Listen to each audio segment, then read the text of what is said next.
I want to welcome you to the Retro Rogues Live. Please pay attention to our warning graphic. It states that the Retro Rogues Live show is intended for an adult audience and not intended for children under the age of 13. Parental discretion is advised. We ready to go, Eric? Ready to go. Tonight on a special episode of the Retro Rogues Live, we get into the Halloween spirit, and in a two-part special, 2 episodes from the Netflix show Unsolved Mysteries. Join us.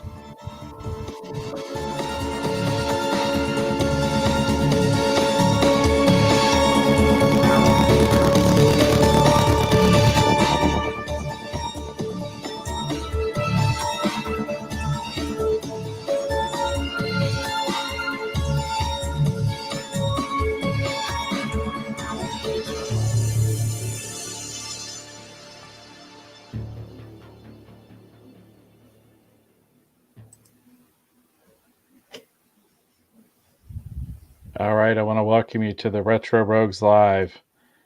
I can't seem to ever get this right. Anyhow, it's not very spooky. I keep trying that, but it doesn't work. Oh, well.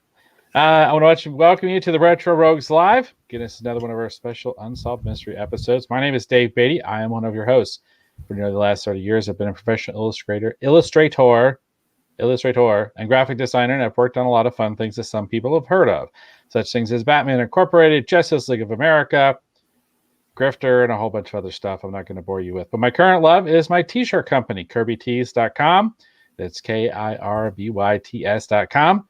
And you can see all the kind of fun things we've got going on over there, as well as potentially consider purchasing a Retro Rogues Live t-shirt and helping to support what we have going on over here on our show.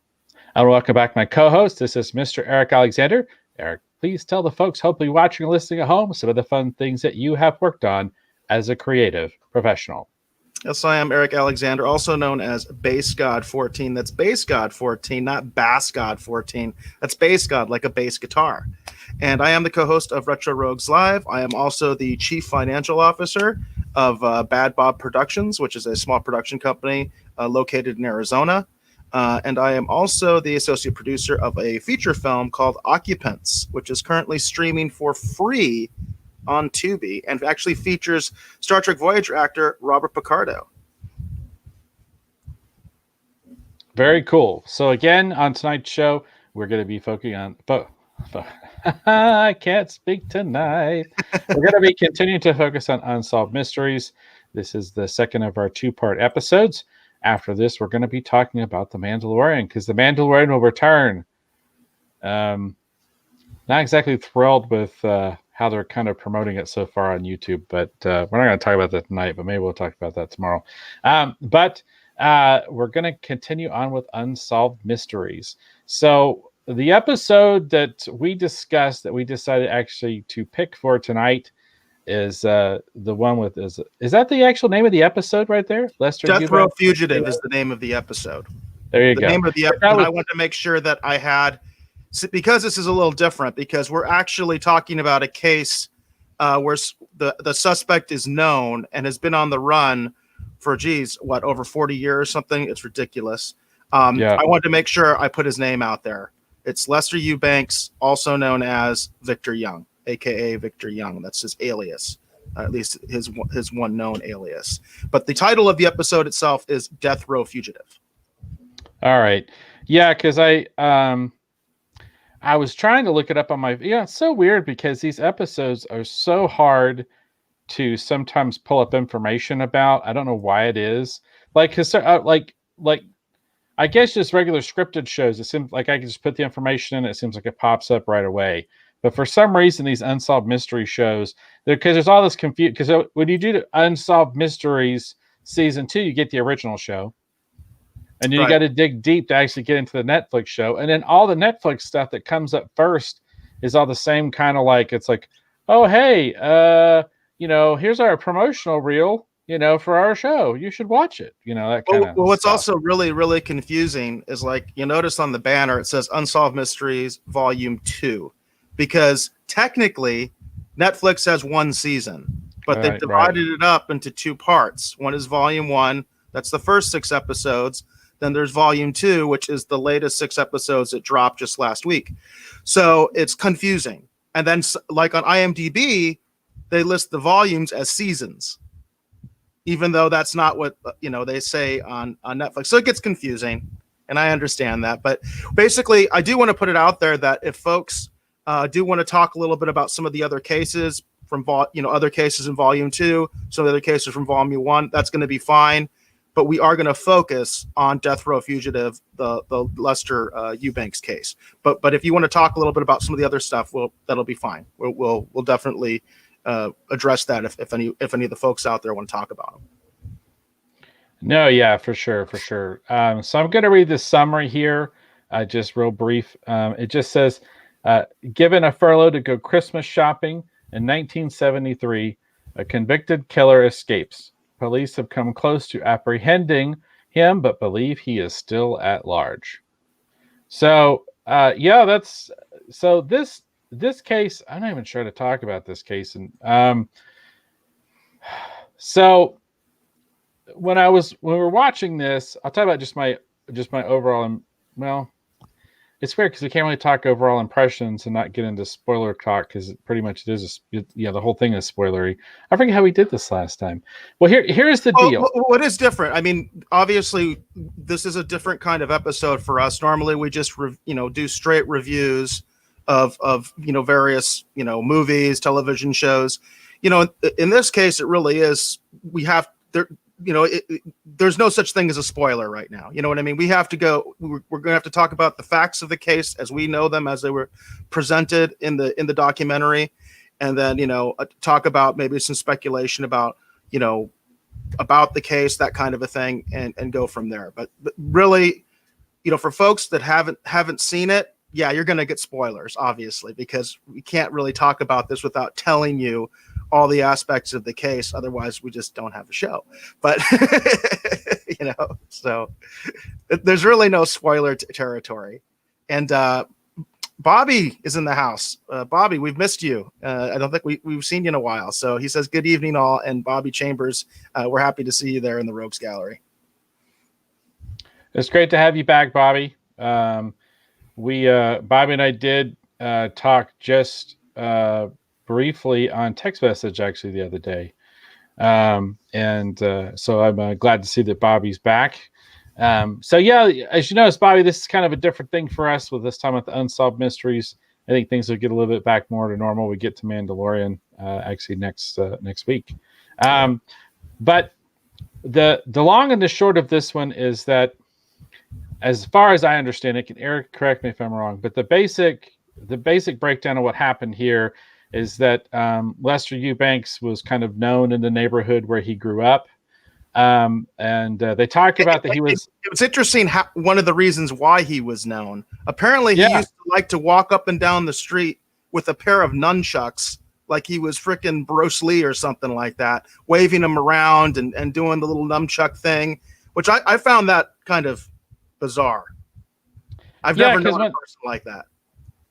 Yeah, it's weird because I actually just recently, Eric's seen pictures, but I just recently completely redid the studio in here to make it easier to film, number one, and then number two, also to set up for all the new equipment and everything that I'm using with Kirby Tees, and reorganize everything. And I actually have actually have a pair of nunchucks that are right over here within. I could reach out and grab them if I wanted. Oh, and you walk down the street with them and stuff like that? No, I don't walk down the street like, what's up? Like, now here's the thing. I did know people in the neighborhood who used to do that when I was growing up, but let me put it, those people were up to no good. They were basically connected to gangs, you know what I mean, in the neighborhood. I didn't grow up in a very great part of town, it seems like, when I share stories with other people. But anyhow, so I did know a couple of characters, we'll put it that way, where I grew up. And there was a couple of them, they would walk up and down the street with nunchucks, Well, the funny thing is, until recently in Arizona, you could not have nunchucks in public. You could only take them to and from your dojo. If you were training with them, you could take them to and from the place that you train, from your house to the dojo, but you were not allowed to have nunchucks on the street up until I think a couple years ago. A couple years ago, they finally got rid of that law because pretty much everything is legal in Arizona as far as weapons, but for some reason, nunchucks weren't. So that's another part of it why I think, I grew up in Arizona. I never remember anybody doing that. I did take karate and we did train with nunchucks, and I had some. I still have them. But we were told specifically, hey, you just bring it here and you take it home. You don't take them to school. You don't take them on the street. It's illegal. And like I said, it was illegal in Arizona until just a couple of years ago. Well, that's funny because apparently in Memphis, it wasn't like that much of a thing because in Ohio, apparently it wasn't much of a thing either, right? Yeah. So yeah, apparently it was just something people did, or at least this nut did. Yeah, so I'm not gonna be nice to this guy at all. So I'm not gonna show him any respect at all. So he's known in the neighborhood, and they kind of give us this setup, or these two sisters, they're just anyhow. Long story short, these two sisters are doing laundry at this laundromat. And they ran out of change, and the one sister goes to get change. It is at night, but their guardian, who's taking care of them, doesn't seem to think too much of this. It's a real concern for them to go do laundromat because everyone in the neighborhood kind of knew each other, right? And everyone seemed to be laundromat was next door to their grandmother's house. That was another so they didn't think it was a big deal, right? So the one sister goes to go get change. And the other one's kind of waiting.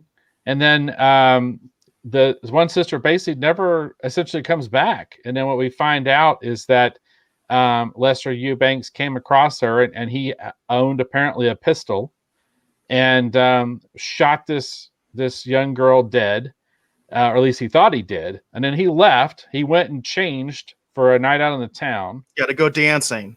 Yeah. So, and he goes back. Right, he changes after shooting this little girl. Yeah, this piece of human garbage decides to get all gussied up to go dancing, and so he leaves, and he is on his way out to go dancing, and there she is. She's not quite dead, so he decides to effectively pick up a brick and basically, I guess, finish the job with his bare hands.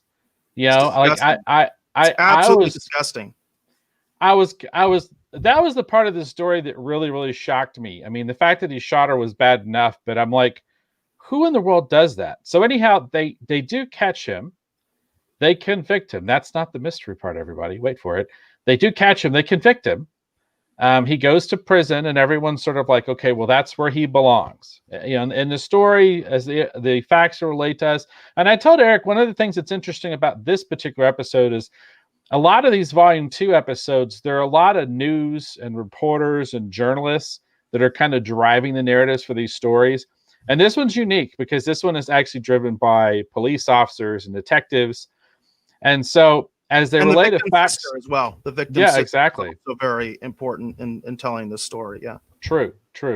And as they're relaying this information about what's gone on, they talk about everyone's like, he got convicted. It makes sense, and he was basically supposed to get the chair. He was based on death row. Yep, he was sentenced to be executed.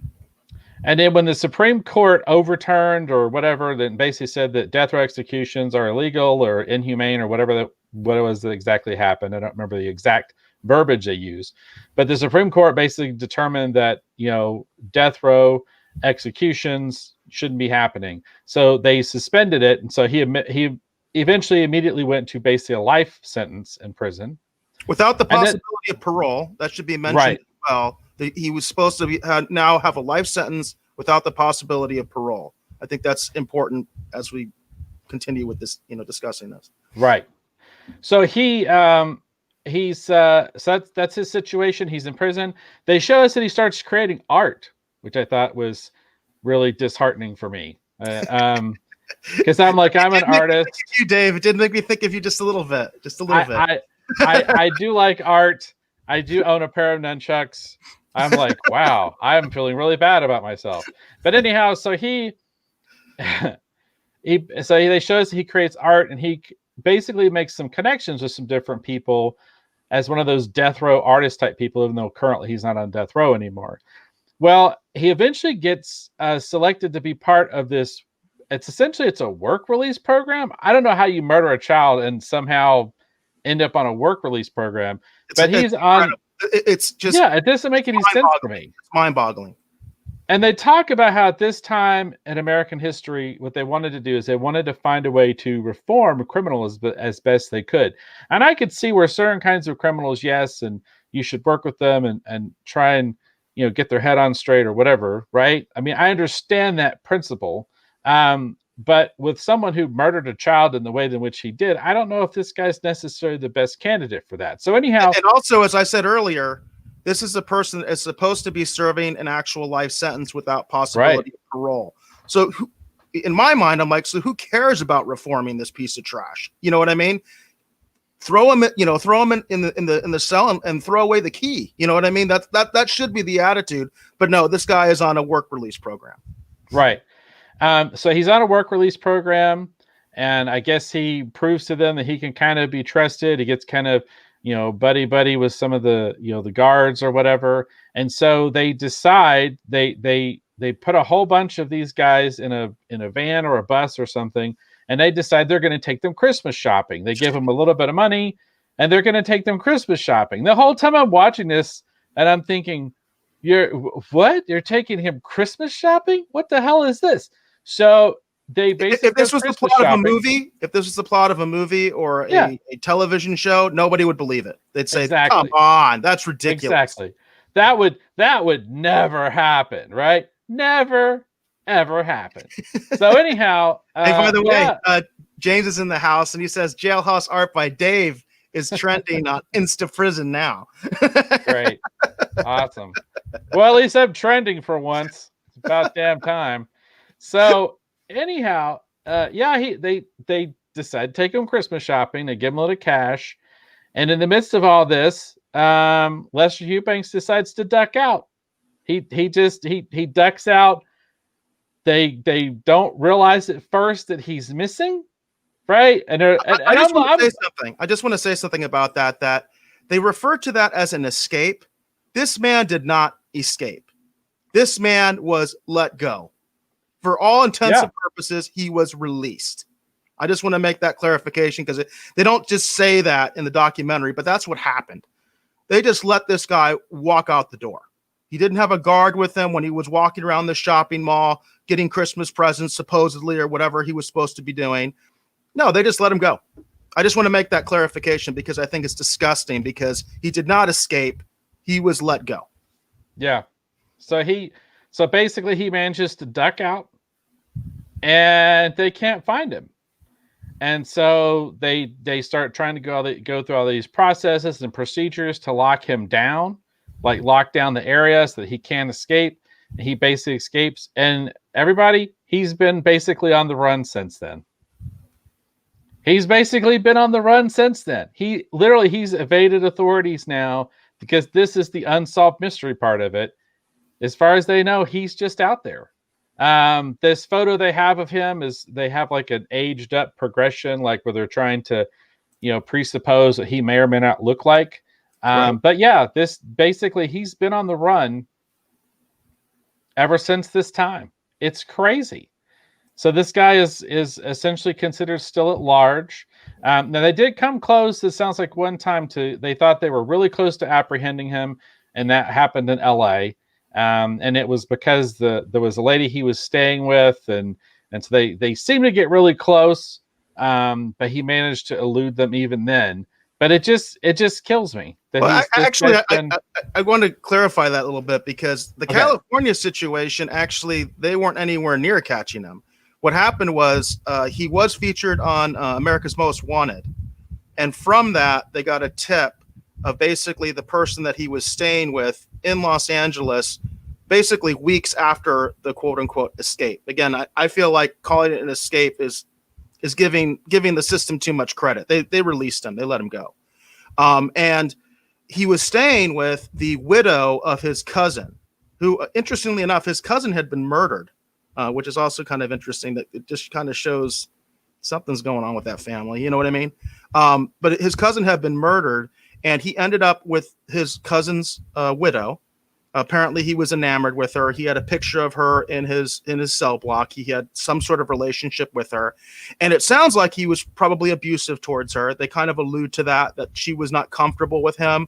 And what happened was eventually she, to get rid of him, said, "Hey, the FBI was calling, looking for you." In reality, they had completely dropped the ball. There was a warrant issued for him, but it was never put in the system. So nobody was actually looking for this guy at that point, not in California anyway, because there was no warrant in the system. That's something they found out decades later. Basically a police captain in Ohio suddenly realized this warrant's not in the system. He was like looking at old cold cases, and it's like, this warrant's not in the system. There had been a warrant issued, an actual FBI warrant, so that he could be picked up anywhere in the United States, but it had never been placed in the system. So at that point, what happens, years and years later, is they do not Unsolved Mysteries, but American Most Wanted episode featuring him, and that widow of his basically former girlfriend, I would say, but basically the widow of his cousin. Then she says, "Hey, yeah, he did come here, at that time." But by that time was like 30 years had passed. So it's like nobody was really looking for him at that point, certainly not looking for him in California. It's not until later that another, the state agency in Ohio does some follow-up with his dad. And that's, I think, the closest they ever got to maybe catching him, because they had missed him, I think they said a couple weeks, it sounded like. They had been able to trace some calls from the father, that he was getting from Alabama, and that was probably the closest they ever got to actually catching him. But they were still weeks away. He'd already left. He'd already taken off by the time they put this all together. So he's really been kind of just scot-free, Yeah, and it's so crazy to think about that, that this guy's basically been essentially successfully on the run now for this long. It makes me wonder how many people have probably interacted or come across him and never even realized. Well, they made the point. It's very likely that he has had police contact in this time, and because the warrant wasn't in the system, if he wasn't charged with another crime, he was simply let go. Yeah. It's absolutely insane how bad the system just did not work in this case. Yeah, it was just crazy. And so that was why we picked this particular one, because number one, it's unusual because he is still on the run. So if anyone has obviously seen him, or if you think you've seen him, or something, obviously contact the authorities. You know what I mean, and let them know. But it's crazy. Especially when you consider the severity of the crime and what he did. And then it's weird too, because his father, who's a minister, whenever they bring this up in the story, kind of keeps trying to make excuses for him and saying that, oh, well, he's turned his life around. It's disgusting. It's absolutely disgusting. Yeah. You can sympathize with a family member, father, mother of a criminal, that they want the quote unquote best for their child and all that stuff. But at some point, little Johnny grows up, okay, and he has to face the consequences of his actions. And I saw it, in my time in law enforcement. I saw it where you had these parents that were just so delusional about their kids and so out of touch with how bad their kid really was. They were just so out of touch with it. And you can see, I mean, this is a guy who, at the time that he committed the crime, at the time that he murdered this little girl, he was out on bail for attempting to rape another little girl. They make the point, he shouldn't have even been on the street then to commit the murder in the first place. He should have been in jail. This is like the worst of the worst. This is a child predator, and for his father, who's a quote unquote, man of the cloth, to protect him is disgusting to me. I think that's just disgusting that he would allow this, that this is justice. I don't think so.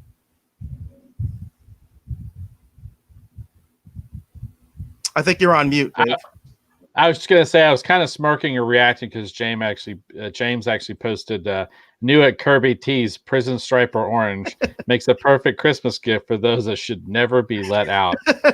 There you go. Well, the irony of that is, James, is actually I am testing some new stuff actually that will enable me to do things that might be useful for people that are in law enforcement or fire protection services or whatever. I've actually got some new stuff in that I'm testing that would actually be good for that. Like reflective and all kinds of other things. So it's interesting that you bring that up. But and then but this whole story to me was just absolutely insane. And then at the end of it, I'm kind of, and I guess this is where I confused, Unsolved Mysteries with, America's Most Wanted, because I kept thinking towards the end, they're going to say, Mr. Eubanks is believed to be in blah, blah, blah, and under the following aliases. Like I was expecting there to be like a little bit more information, so maybe we could get this guy off the street, but no, it's Unsolved Mysteries. So it just kind of stops. You're like, if you know anything, go to unsolved.com. Right. It's like, okay, all right. But well, it should be noted though, in this particular case, he is on the Marshal's 15 most wanted list. So there is an active an active case regarding Lester Eubanks. And also there is a $50,000 reward. The poster I have up right now, it says $25,000, but they actually upped it. So there actually is a $50,000 reward to find this again piece of human trash. Well, there you go. I think that's pretty much everything I've got for this particular episode. I just thought this would be a good one to discuss and kind of bring up and then see how everybody in the Rogues Gallery felt about it. One thing, obviously with this case, there isn't a lot of speculation other than where he might be. There's not a lot to say, like for us to theorize and things like that, other than, to kind of present the speculation of where he might be. They did mention that they thought that as far as family connections, they specifically said, obviously, he grew up in Ohio. He also had some family, I guess, in Michigan. That's where he initially fled to before going to California. And obviously he has that connection in California. Alabama was brought up as probably the closest they ever got to him. But they also mentioned Texas, Florida, and I believe Washington were also mentioned as places where he had family. And obviously his family's been protecting him, which is also pretty sickening in my mind. I don't get it. I really don't. I don't understand how you let someone like that just walk the street just because they're related to you. You don't choose your family, right? So, it's one of those things. It's like, this guy has to face the consequences. And the one thing that kind of gets to me is, what if he's dead? He's an old man by this point. You know what I mean? He was born in when was he born? I think it's on here. It's 1943. 1943, it says. So, this is an old man at this point, and I wonder if he's dead at this point. Yeah, it's just crazy, this whole thing with this particular case. And that would be crazy if eventually it just turns out that he's been dead for 15 or 20 years or something and buried under another assumed name or alias, and he had a whole nother family and they knew absolutely nothing about any of this. That would be, or if he had died and his body had been cremated and it's on a family member's armoire shelf somewhere, you know what I mean? And they know what's happened, they're just not telling anyone. Well, This whole thing is just absolutely crazy.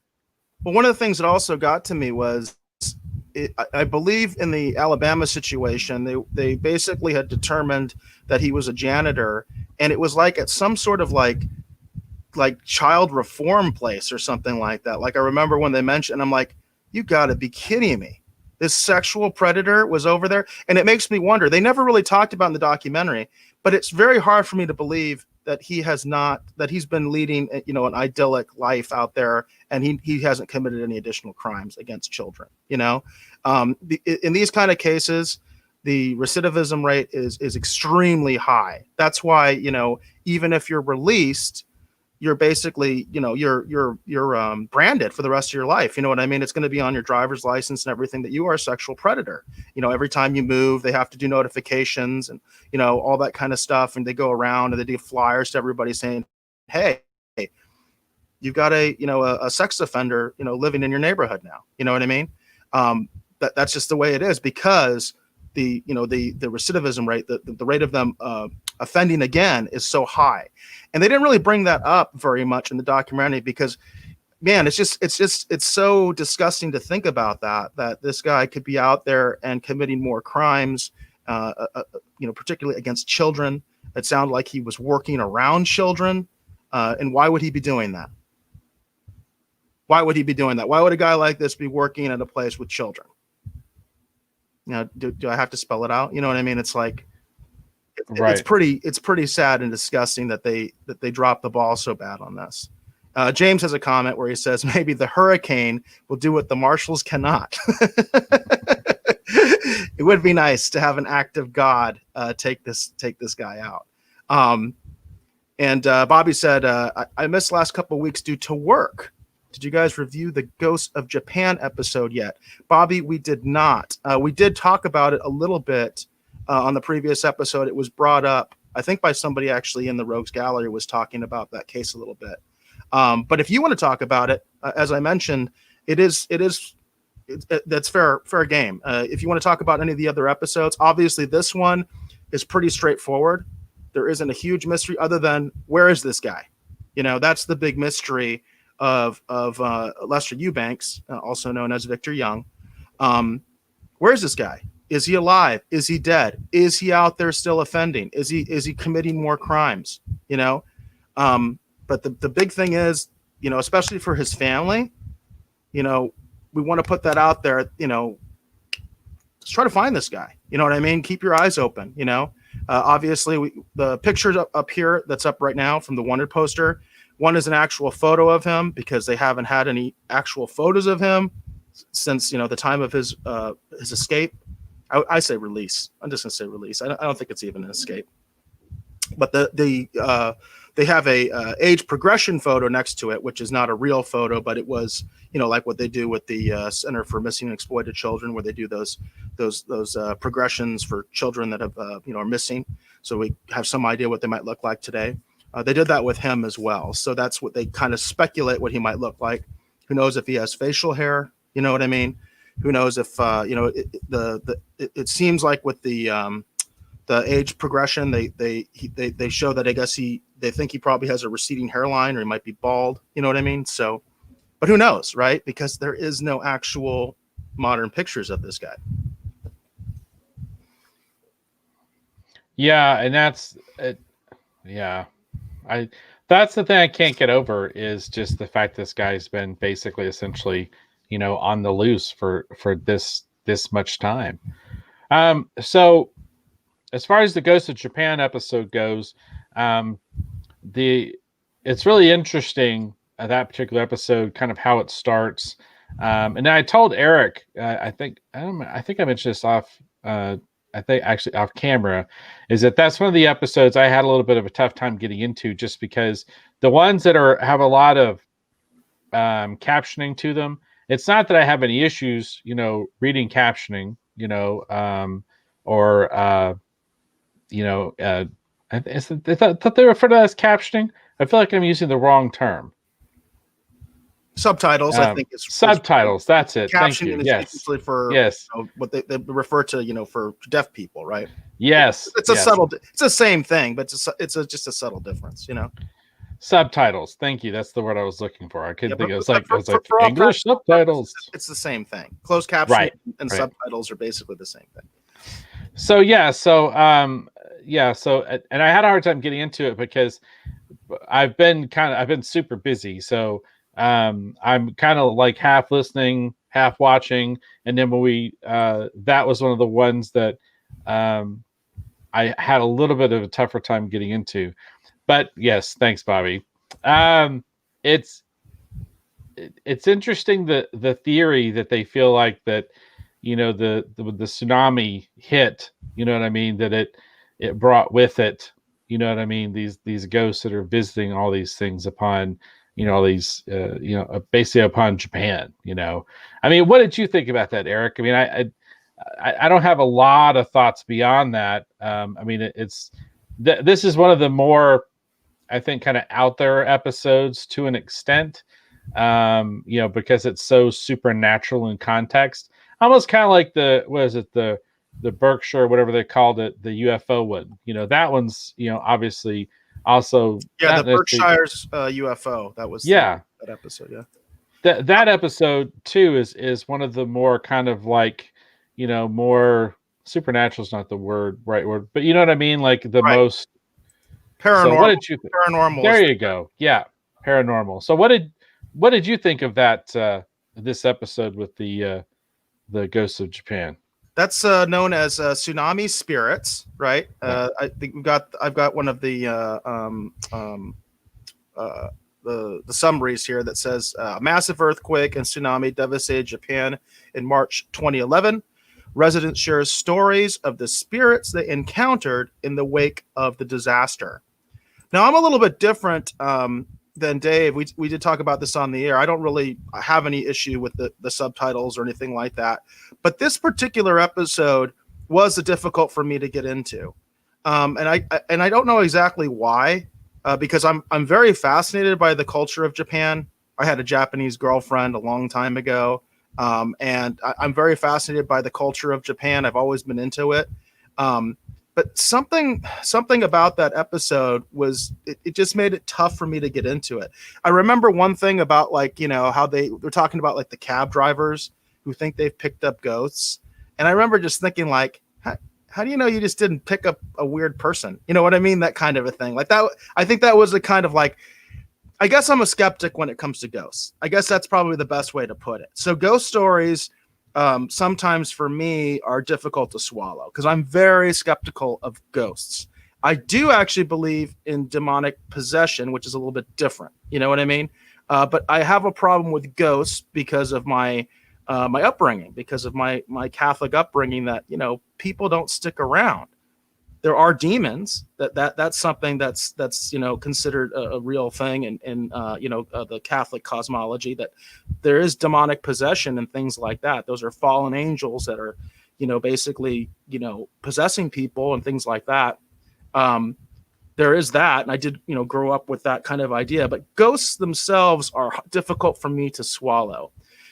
It is interesting to note that I think the main person in that particular episode talking is actually, I think, a Buddhist monk. And he talks about how in the Japanese culture, ghosts are just not a big deal. Ghosts are just kind of considered part of the culture, that's just, the spirits of your ancestors are there. You know what I mean? That kind of a thing. So I did have some issues with that episode as far as getting into it. I did want to mention, and we did talk about this off the air a little bit, Dave, that as far as in volume 1, there is a subtitled episode, House of Terror, that's extremely good. And it actually kind of relates to the case, the specific case we were talking about, the Death Row Fugitive case, because this is also a situation where they believe they know who committed the crime, and this person is on the run. And it's a really chilling case because in that case, the allegation is that this man murdered his entire family and then buried them under his house. It's actually a fascinating episode, the House of Terror episode from volume 1. But again, I did have some difficulty getting into the tsunami spirits episode. Again, because I'm skeptical of ghosts in general. I think that's what it comes down to, is I don't really buy ghost stories. And just to clarify, I want to make sure people understand, I don't have any issues with things that are subtitled, because I know if my brother's watching the show right now, he's probably throwing things at the screen because, but still at a very, very young age, we were watching, subtitled Kurosawa films together, and I introduced him to Sword of Doom, at a very, very young age. And, we were, so it's not that I have an issue with subtitling per se. It's just with a lot of these episodes, on the kind of the first cursory, perusal of them, I've had so many things going on, you know what I mean? I was like listening to them and watching them, you know what I mean? And trying to do other things. And it was hard for that one for me to kind of get into it because I was just kind of slightly detached, for most of it. And then when we discussed which one we were going to do for tonight, and we, settled on this particular episode, I focused my attentions more on this particular one. So I don't have a lot of interesting thoughts or in relation to that particular episode. So. Yeah, but Bobby, if you have any comments about it or questions or anything you want to talk about it, feel free. I do want to acknowledge Jane is in the house. And she says, "Hey guys." So hello, it's good to have you there on the show. And Bobby says he didn't mean to take us off track. Wasn't sure if you were reviewing all of season 2. And Bobby, everything's fair game as far as both volumes of the Netflix Unsolved Mysteries show. If anybody wants to talk about any other cases, we're happy to talk about them. Again, like Dave was saying, we may not have a whole lot of insight because we were focusing on the specific episodes that we were focusing on. Last week we did the Wheeler case, right? That was the one. Right. The Washington Insider. Washington Insider. So that was the one we reviewed last week. But we had people. Actually, we had a pretty robust comment section that night, and people were talking about the other cases that they were interested in. So if anybody does have any of the other cases they want to talk about, feel free. In fact, Dave and I are actually talking about doing a spinoff show where we are going to focus specifically on Unsolved Mysteries. We're actually talking about doing that because we've kind of enjoyed doing this, and we think it was a lot of fun. Especially, like I said, last week we had a very robust Rogues Gallery where people were talking and commenting a lot, so it was a lot of fun. So we're actually talking about maybe doing more of this, and obviously doing more of the episodes from the Unsolved Mysteries Netflix show, and also the original Unsolved Mysteries as well. There's a lot of, I've been getting into watching the reruns on Peacock, and it's really interesting because a lot of those cases still remain unsolved, and a lot of those unsolved cases I've noticed because I've been binge watching a lot of these old Unsolved Mysteries episodes on Peacock, and a lot of the cases that are unsolved, they involve allegations of the occult, and they involve allegations of drug running, that kind of organized crime type of stuff. And that always kind of perks my, because there's that sort of thing that happens where maybe a family just can't really accept what happened to their loved one, and so they start concocting all sorts of weird stories to try to explain it because it's unexplainable. Like this douchebag, Lester Eubanks, who killed this little girl. It's really hard to actually understand why someone would do that. It's very hard to understand that. And so obviously families can start coming up with all sorts of crazy ideas because they're trying to explain to themselves in a lot of ways, how could this happen? But it is interesting to me that I've just made that observation looking at some of those episodes. A lot of them that are unsolved, they do have allegations of the occult, and they have allegations of drug running, something like that, like drug smuggling, or have some sort of a big maybe cartel type connection, where a lot of times the police are like, oh no way, that didn't happen, this person committed suicide, you know what I mean? Those kind of cases are also really interesting to me. And then also you think about the poor family that still doesn't know, and in some cases have actually passed on, and they never knew what happened to their loved one. They never knew the full truth of what happened or who killed their loved one, because a body was found, but they never had a suspect. It's some pretty sad cases out there. Yeah, and as Eric said, this would be a spinoff show. It would be on a separate day, and it would focus. It would be very, very sort of laser focused specifically on these unsolved mysteries and these kind of sort of stories,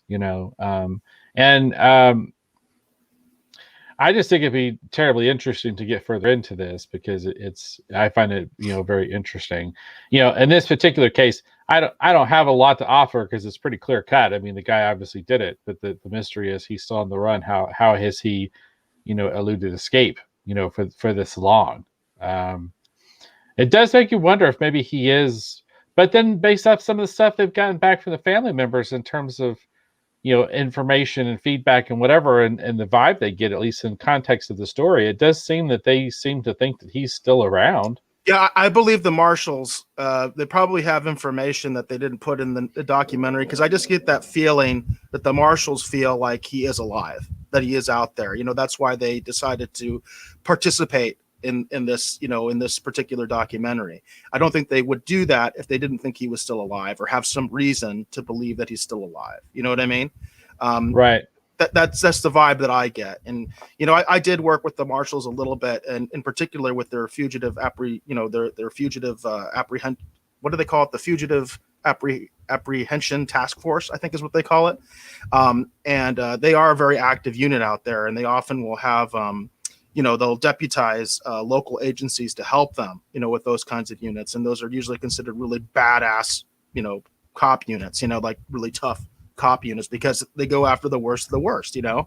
So I just get that sense that the marshals wouldn't be wasting their time if they thought he was dead. But then again, he could be.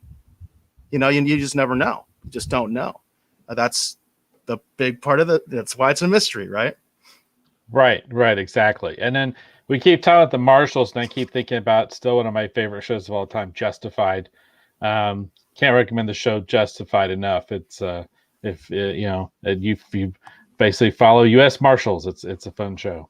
So hopefully we'll have an announcement about that coming up, and we'll be getting further into that. I think it'll be a lot of fun. So. Well, Bobby Chambers says he likes the idea. He said that's an awesome idea in regards to the spinoff show. So, Bobby, if we do that, we definitely want to keep you in the loop so that you know when we're doing it, like what day and all that kind of stuff.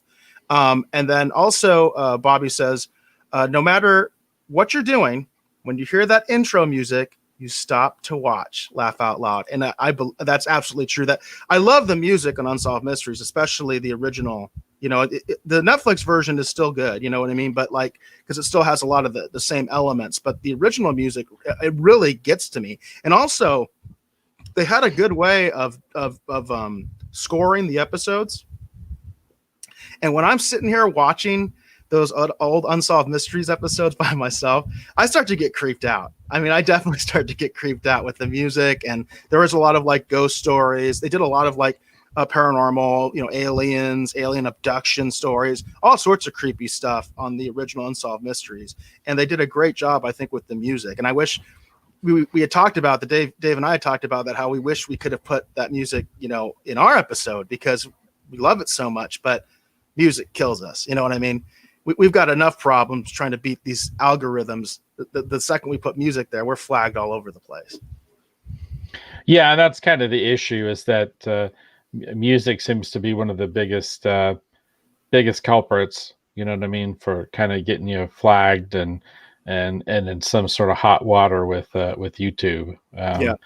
And it's weird, even when you technically have purchased the rights to something, it'll sometimes still get you in trouble, which I still don't understand how that happens, but there you go. It's crazy. It's absolutely crazy. Yeah. But I do think the reason is because the one thing that these algorithms can do is identify copyrighted music. That's one thing that you can definitely program a computer to do. And so I think what happens is it's just like a trigger. You just trigger it, and the next thing you know. In fact, I think we talked about a story one time where I think that's actually happened.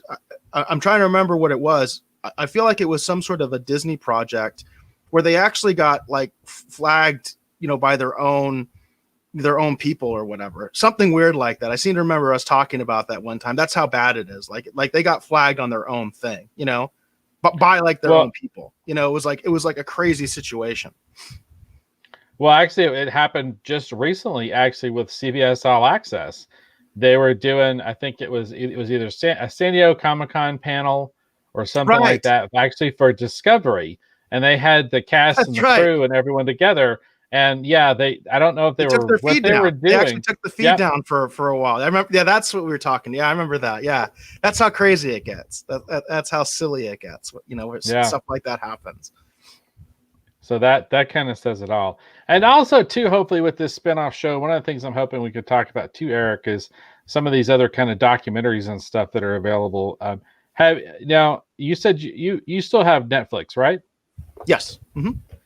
Have you seen or heard anything for the documentary called Tread? Tread? No, I don't think I have. So it's interesting because I just recently finished watching it, but it's interesting because it's about this guy who feels wronged by these different people in this small town of Colorado, and he buys a bulldozer and outfits it like a tank and goes on a rampage. Oh wow! And it's real life. It actually really happened. They have footage of it. It's absolutely insane. They interview all these different people associated with it, and it takes that. I don't know if anyone's ever seen the old James Garner movie Tank, but it takes that idea. Yeah, it takes that kind of fun-loving idea of the movie Tank and then puts it in a really messed up context in terms of like that modern happened day. one time, I think, in Los Angeles. I think I remember that happening when I was like, I think I went, a long time ago when I was growing up. I seem to remember an incident where someone, I think, had stolen a tank from a National Guard base or something like that. And I believe it was in Los Angeles, or at least in California, like Southern California, as I recall. Maybe it was someplace completely different, but they actually had an incident where someone actually stole a tank and was just driving around in it. Well, you should. I mean, we should talk about doing it on the show because this is all kinds of insane when you actually see it. Like, because the guy did unbelievable amounts of damage. I mean, it is unbelievable what this guy did. And I was just stunned. I was absolutely stunned by it. So my hope is that too, with the spinoff show, we could also get into things like that too, so that hopefully everyone has something fun, additionally, hopefully to look forward to, hopefully soon. And I think that'll be a lot of fun. I had mentioned to you off the air that I'd be interested to do a lot of like conspiracy theory type stuff. Yeah, for sure. I think on the last episode, didn't we even have a mention of was it the lizard people? I think we actually had a mention last week of the lizard people, because I used to watch Coast to Coast AM. I remember Red Elk and some of these other guys that were into like the Hollow Earth theory and into the lizard people and stuff like that. And so I think that kind of would be fun to talk about too. It's just interesting to me. So, well, it's interesting. What's interesting about that too is that along those same lines, I've been kind of listening to more than watching, making my way through The Office. It's what's constantly on when I'm not trying to do something specifically for the show. It's just what's on, because I can kind of listen to it and it makes me laugh, but I don't necessarily have to focus on it. And in the last episode, we're towards the end of The Office, and James Spader is like the CEO of the company, and one of the other characters is trying to get one over on Andy, which is Ed Helms' character, and James Spader is on he's got the cell phone, and he tells him, like, you don't know who you're messing with. You don't even know my real name. I am the Lizard King. And then he hangs up on him. I am the Lizard King. Which made me think of all that stuff from last week. So couldn't help but snicker when I heard that. I am the Lizard King. So yeah. Good stuff, man. Good stuff. Very cool. All right. So is that good for Unsolved Mysteries Volume 2, at least for right now? Yeah, I think so. Obviously, if anybody wanted to talk about another case, you're welcome to. But we are kind of, I guess, we're at that point. We probably should be moving on to pop culture news, right? Yep. Do you mind bringing up I need to set up that second screen in here again. But I currently don't have the two screens set up anymore because I reorganized everything. Do you mind putting up the banner for pop culture news, and then I'll set it up? Yeah, give me 1 sec here.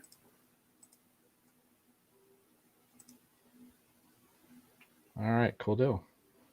All right, so here are the pop culture news segment. We're talking about anything that's interesting that's happening in the world of pop culture news. Something we find interesting that we hope you will also find, worthy of discussion. It can be something that's actually piqued Eric's interest, something that's actually piqued my interest. Irregardless, we hope it's something that you would find worthy of discussion. That's what we're talking about here in Pop Culture News. Now, do you want to go first this week, Eric, or do you want me to go first? Because I have something kind of I guess mine's kind of probably a little bit more snarky than normal from me. A little snarky. Yeah, a little snarky. Snarky, I guess, is the best way to put it.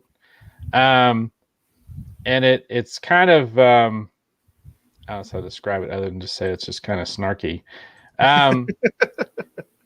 If you don't mind, go ahead and put my screen up, and if you don't mind, maybe we'll do mine first. Can you see that okay? Yes.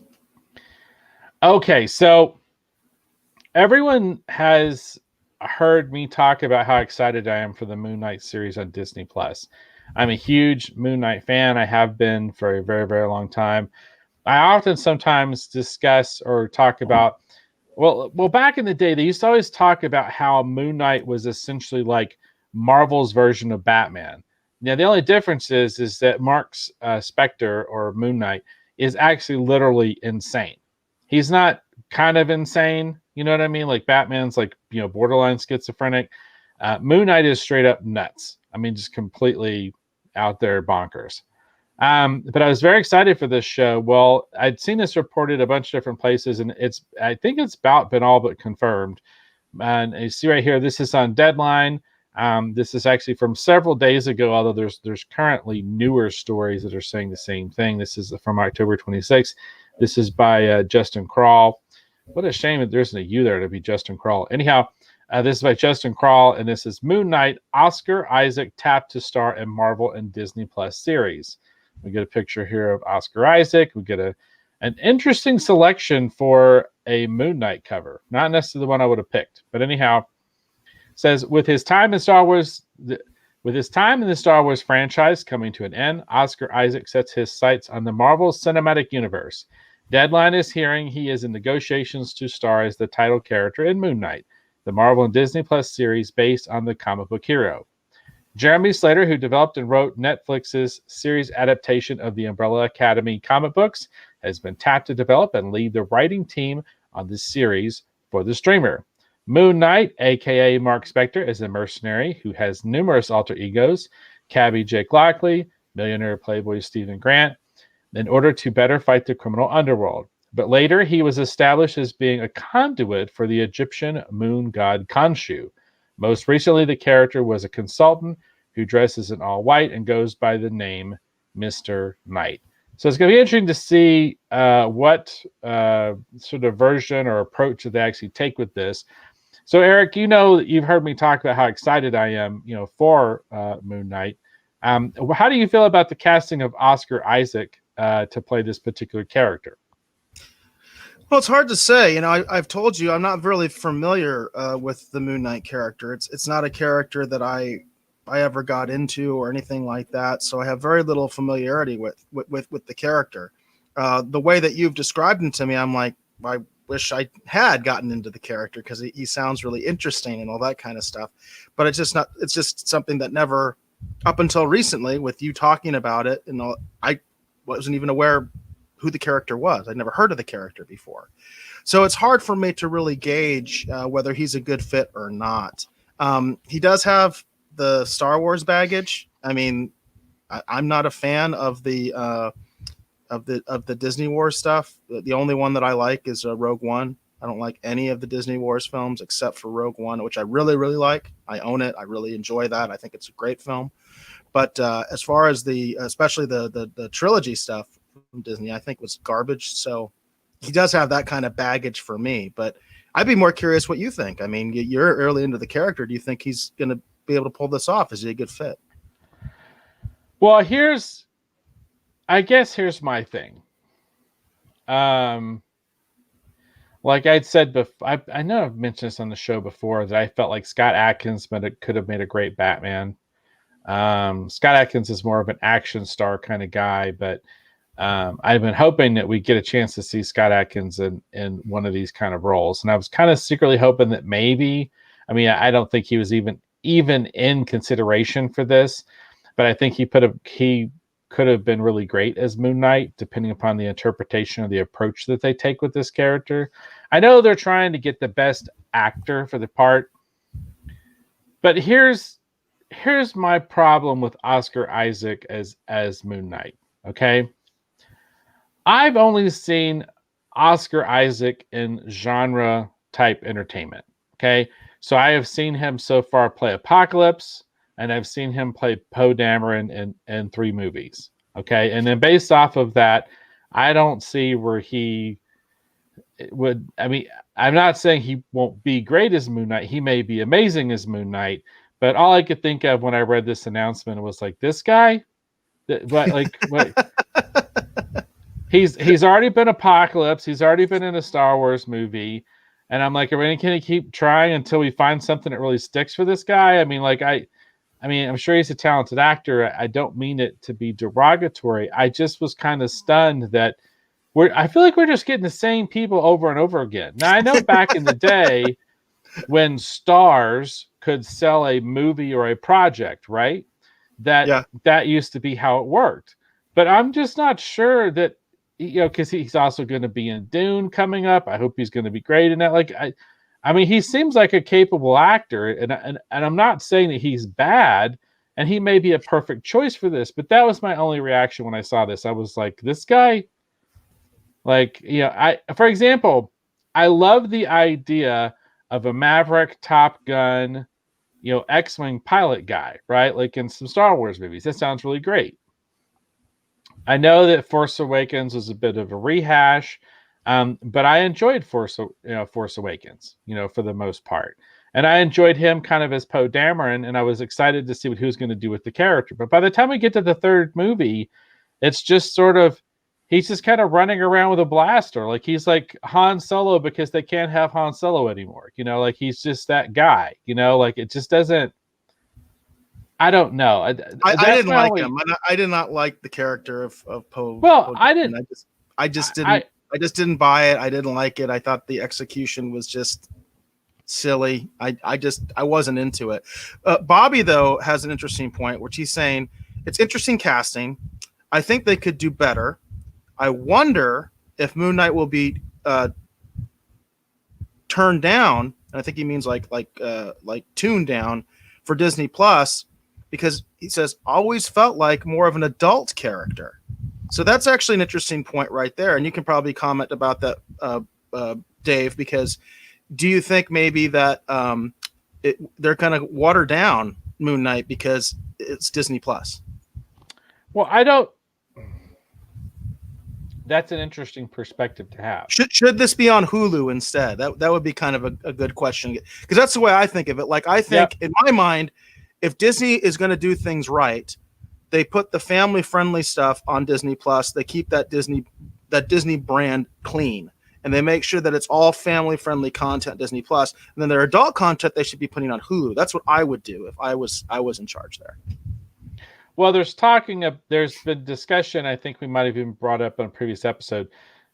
I'm hearing conversations about the fact that there may be like a PG like 13, like a something there may be something coming to Disney Plus that kind of takes care of that kind of requirement, because Moon Knight is one of those characters that when Moon Knight, by the way, I think that's a bad move. I just want to say that because I've heard those rumors as well that like basically there'll be like an adult section of Disney Plus. I think that's a terrible idea.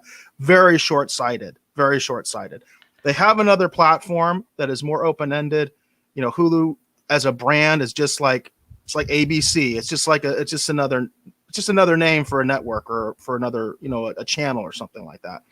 But Disney, that brand, that name means something to people. And it's meant something to people for a very long time. So I think that's, to me, I just personally think that's a bad idea if they go that route, which I have heard they are considering. I've heard that rumor as well, that they're thinking about it.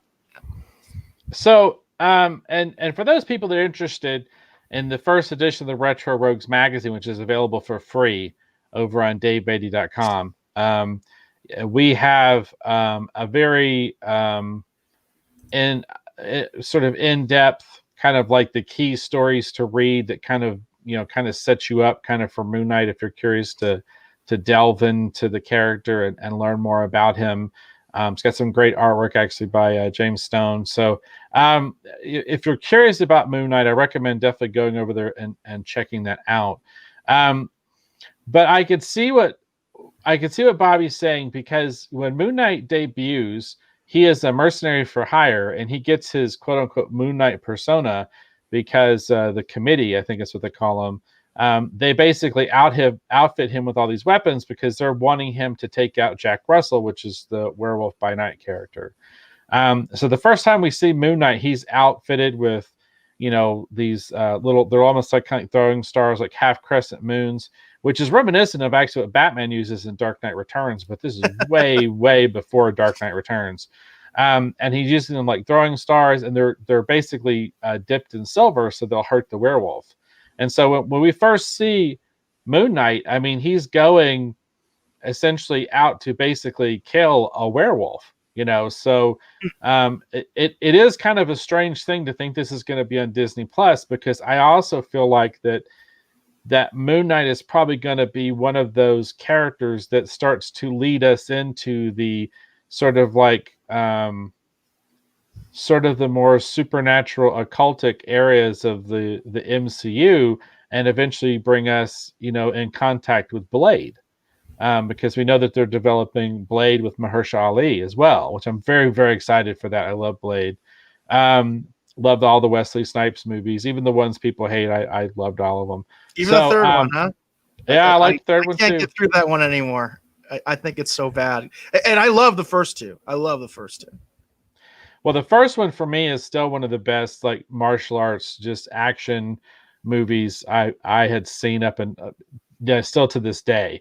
It's very grounded. It's very hard hitting. It's not overly reliant on what I refer to as wire fu. You know what I mean?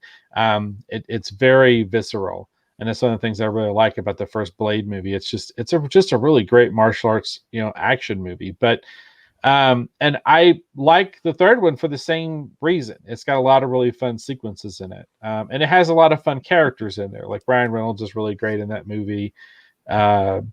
Oh darn, I forget her name. She's really great in that movie too. But that movie is a lot of fun, and I loved all the Blade movies, and I'm very, very excited for Moon Knight. But this is taking us into a part of the MCU that we haven't really explored, with characters that feast on human flesh and basically live on blood. And I mean, we're getting into a place where very clearly this doesn't seem like it would sit easy on Disney Plus in the context of what we've seen so far anyway. It's definitely not going to be family friendly entertainment. And it's kind of an interesting situation. It's kind of an interesting situation though when you think about it, because Sony has already kind of been going in that direction with Venom, and then the upcoming Morbius film. And that's kind of interesting when you think about it, because it's Marvel, but it's not. You know what I mean? Right. It's right. Not part of Disney, I should say. It is Marvel, but it's not Disney, because it's Sony that's doing that. But there is obviously a lot of close coordination, especially with Spider-Man. Obviously, Spider-Man is part of the MCU, but it just kind of makes me thinking of all those different like branding issues and things like that, because you have Sony already kind of going in that direction, right, with their stuff, with their Marvel stuff. And then it just seems kind of strange to me that you're going to put that stuff on Disney Plus. You know what I mean? Like the Disney Plus is going to go in that direction as well. And if you go and for example, if you delve into the coverage that we did for Moon Knight that's in the Retro Rogues, the magazine, the fanzine, if you go and you look at that and you actually read the little synopses for the different stories, I mean, Moon Knight's going up against serial killers. He's going up against werewolves. He's going up against, sort of augmented occultic, you know what I mean? Like, it's just the things that make Moon Knight really interesting and really kind of fun, besides the schizophrenic aspects and the fact that he is Batman but completely crazy, is when you start looking at Yeah, and that's the other thing too. I mean, we're going to be talking about mental illness pretty heavily if they do this right, and that's what I'm talking about. And I can see what Bobby's saying is it doesn't really seem like it'd be a good fit for Disney Plus when you consider all these various aspects. I'm so excited to see it, and I'm excited to see Moon Knight, but it's going to be interesting to see how they approach this subject matter. But my Yeah. initial reaction so far to this is that I was very excited for the Moon Knight series. I'm still excited for the Moon Knight series, but my only initial reaction was when I'm hearing that Oscar Isaac is going to be playing Mark Spector. My just initial reaction is this guy again. That's I mean, and when you think about it, it's like, I know some people liked him as Poe Dameron and some people didn't, but I know everyone hated that version of Apocalypse, in the X-Men movies. I mean, people were I didn't even comparing it see to it. like a bad Power Ranger, I didn't. villain. I still haven't seen that. I still haven't even seen that film. I liked it for what it was, but that movie had a lot of problems. It's not as bad as Dark Phoenix. Dark Phoenix has issues too. But it just, I don't know. And that's all I could think of because I'm sure he'll be good in Dune, because I feel like he's a better fit for that. But when I'm thinking of Mark Spector and I'm thinking of Moon Knight, I was just hoping for someone different. I guess I feel like that I feel like I've seen enough of this guy's stuff to go, no. And I mean, he may blow me away. Right. May be absolutely, amazing as Mark Spector and Moon Knight and Jake Lockley, and because it's an interesting role. If they actually approach Moon Knight the way the character was originally kind of put together, it's a really interesting role because his identities, like for example, like Batman has his sort of man on the street identity, Matches Malone, that you might be familiar with from Batman the Animated Series, right? But it's like an act, right? Like he puts on the outfit and he uses that guy to be the guy on the street that can get close to people and get the real dirt about what's happening, right? Like that's what the Matches Malone persona is for, right? Well, the difference is with Moon Knight is when he becomes Jake Lockley, the cab driver, he believes he's Jake Lockley, the cab driver. Like it's not just like a persona. I mean, he really gets wrapped up in it, and it's almost like he has a whole nother life just as Jake Lockley, the cab driver, but at the same point too, he also believes and know that he's Stephen Grant, this, multi-million dollar playboy, Bruce Wayne kind of person, but then he's also the Moon Knight, like that's what I'm saying. It's like, so for the right kind of actor, this role presents a lot of interesting opportunities because you get to develop characters, like all these different characters, but they're still kind of connected to the same person. Plus, you get to do all this sort of the action adventure kind of things you get to do in an MCU movie. So you're playing a superhero in a superhero project, but it's not your typical superhero nor your typical superhero project. And then when you start bringing in all the different elements that make Moon Knight such an interesting character in terms of like his rogues gallery, if you will, and sort of the villains and stuff that he fights. I mean, there's a lot of martial arts fun things that happen with Moon Knight because he's, such a great martial arts expert. But then you start bringing in things like the occult, and then you start bringing in things like, the werewolf by night and all these other characters. And it's got so much potential, that my just initial thought was like, this guy again, like we couldn't, I don't know. I hope he's going to be great and he's going to blow me away, but that's my initial reaction was just, I was just kind of stunned that they're talking to this guy. Yeah. Yeah, Bobby brings up another interesting point, which he says, does Disney place actors under contract? I know they do for specific franchises. I wonder if they have to plug him in somewhere due to a contract requirement with the actor. That is a good question, Bobby. That's a really good question. I can say that, like you mentioned, you do hear about contracts quite a bit for specific franchises. Like, for instance, like the Iron Man movies and things like that. They had like a contract, my understanding, that Rodney Downey Jr. committed to a certain number of films, right? And that he was contractually obligated to do a certain number of those films. And that contract is over. That's one of the reasons they killed him off. You know what I mean? Is because that contract has run its course. But Right. as far as like, you know, in the old studio system, studios commonly had actors under contract, but the studio system's been gone since the 70s. So I know they've gotten away from a lot of that. But one other scenario I could see is maybe there was like, hey, you know, maybe he was like not too happy about doing all the Star Wars movies, and they said, hey, you know, sort of like a wink, wink, nod, nod, you know, handshake type deal. We'll get you something else that you're really going to like, or you're really going to be into, because I did hear rumblings that he wasn't all that happy with Star Wars. So I could see something like that as well, where maybe there was sort of like, hey, you did a solid for us. You know, you showed up, you did, we think you did good work, whatever. We're going to give you something else that you really would like. I could see that scenario too. Well, it'd be interesting to see how this all plays out. So, but if you're curious to learn more about Moon Knight, I do recommend go over to davebeatty.com, check out the Retro Rogues magazine, the Retro Rogues fanzine. We have a very kind of in-depth breakdown about Moon Knight and kind of give you the 10 kind of sort of like most important storylines, at least in my mind anyway, the ones that you definitely need to be somewhat familiar with if you really want to get the most out of the character of the Moon Knight.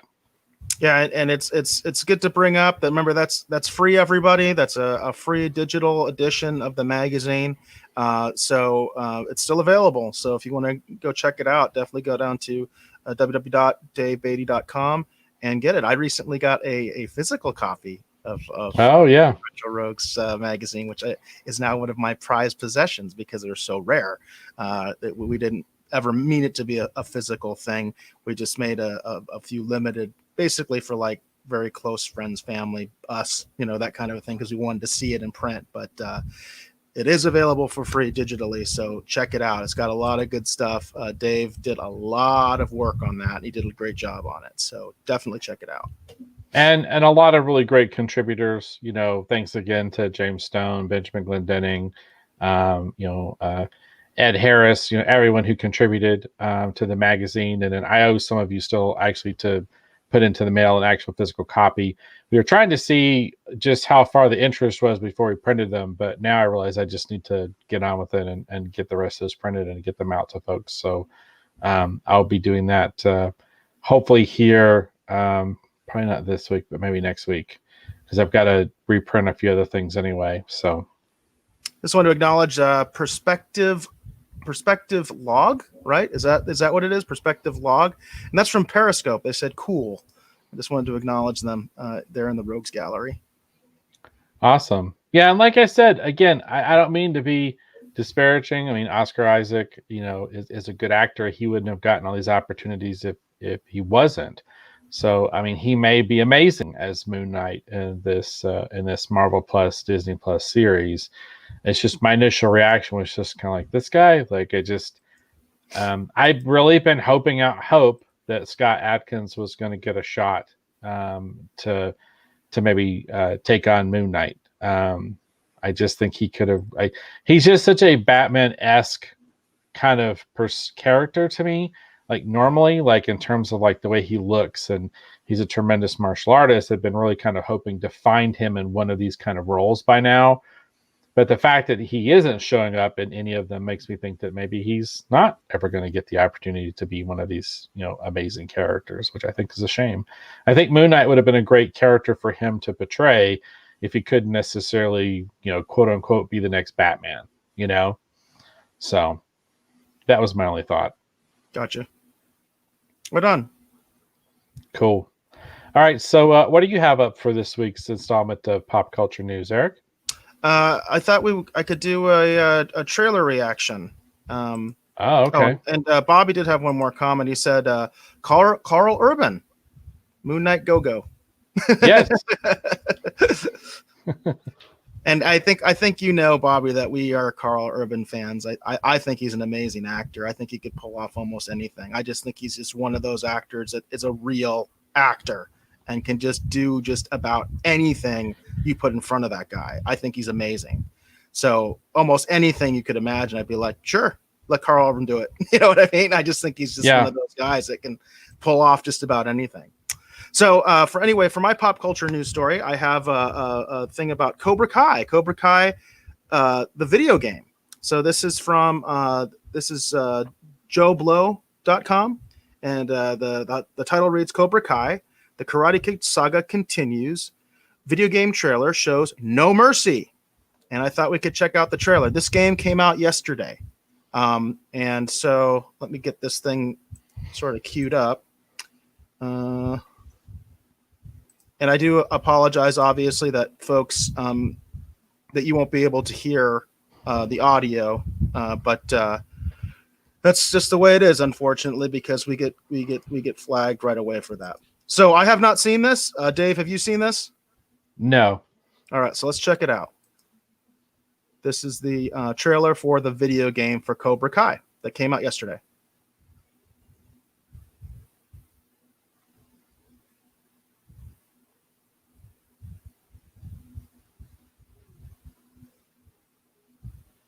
Looks like it has a story mode that's almost like a comic book. Yeah, I dig the graphics personally. I like it. That went pretty quick. Yeah, that's very quick. But that's I kind of dig it. I think that's interesting art style. I like it's got this very like this could be a Cobra Kai comic book. You know what I mean? Yeah. Like this image that I have up right now. I think it's pretty interesting. What is your initial reaction? Well, it's unusual to me because it reminds me of a lot of different things. It has that scrolling, well, not exactly scrolling, but did you ever used to play the Teenage Mutant Ninja Turtle video game back in the day, or even like the X-Men one? Yeah. It reminds me of that all the time. Yeah. It reminds me of that. But then it has this story mode that's like a comic book. So, and then if you notice, it's got power up things that kind of like Street Fighter. It's an interesting amalgamation of a lot of different things. So, yeah, this is pretty interesting. You actually have a fight at LaRusso Auto. Yeah, that's pretty crazy. Isn't that cool? And look at this mechanic with this giant wrench. Like, what's that all about? Yeah, I dig it. I think it's kind of, it looks fun. I think I'm going to try to pick this game up. Obviously, I'm a huge Cobra Kai fan, so it'd be kind of nice to have like a physical edition of this, just to have it, because there isn't like a lot of Cobra Kai merchandise out there. But look at this. I mean, I think this is pretty cool. I like this. It definitely reminds me a little bit actually of The Witcher, because The Witcher does this with like cutscene type stuff. Okay. Where they have like these little kind of tell the story. They'll have like these little cutscenes. But I also, I kind of like this kind of cartoony graphics. I'm kind of into that, and it does kind of remind me of the Turtles game, like you were talking about. And that's a game I used to play all the time, and I really enjoyed. I don't know. I think it looks fun. There's Hawk. And look, do you see that? Isn't that cool? Yeah. Like he must have some sort of power up, and he actually becomes like a hawk. You see that? He's got like wings, fiery wings. I don't know. Is that Kreese? I think he's fighting. I think that's Kreese. Yeah. Well, if you notice, a lot of pretty cool. Hold on, you think?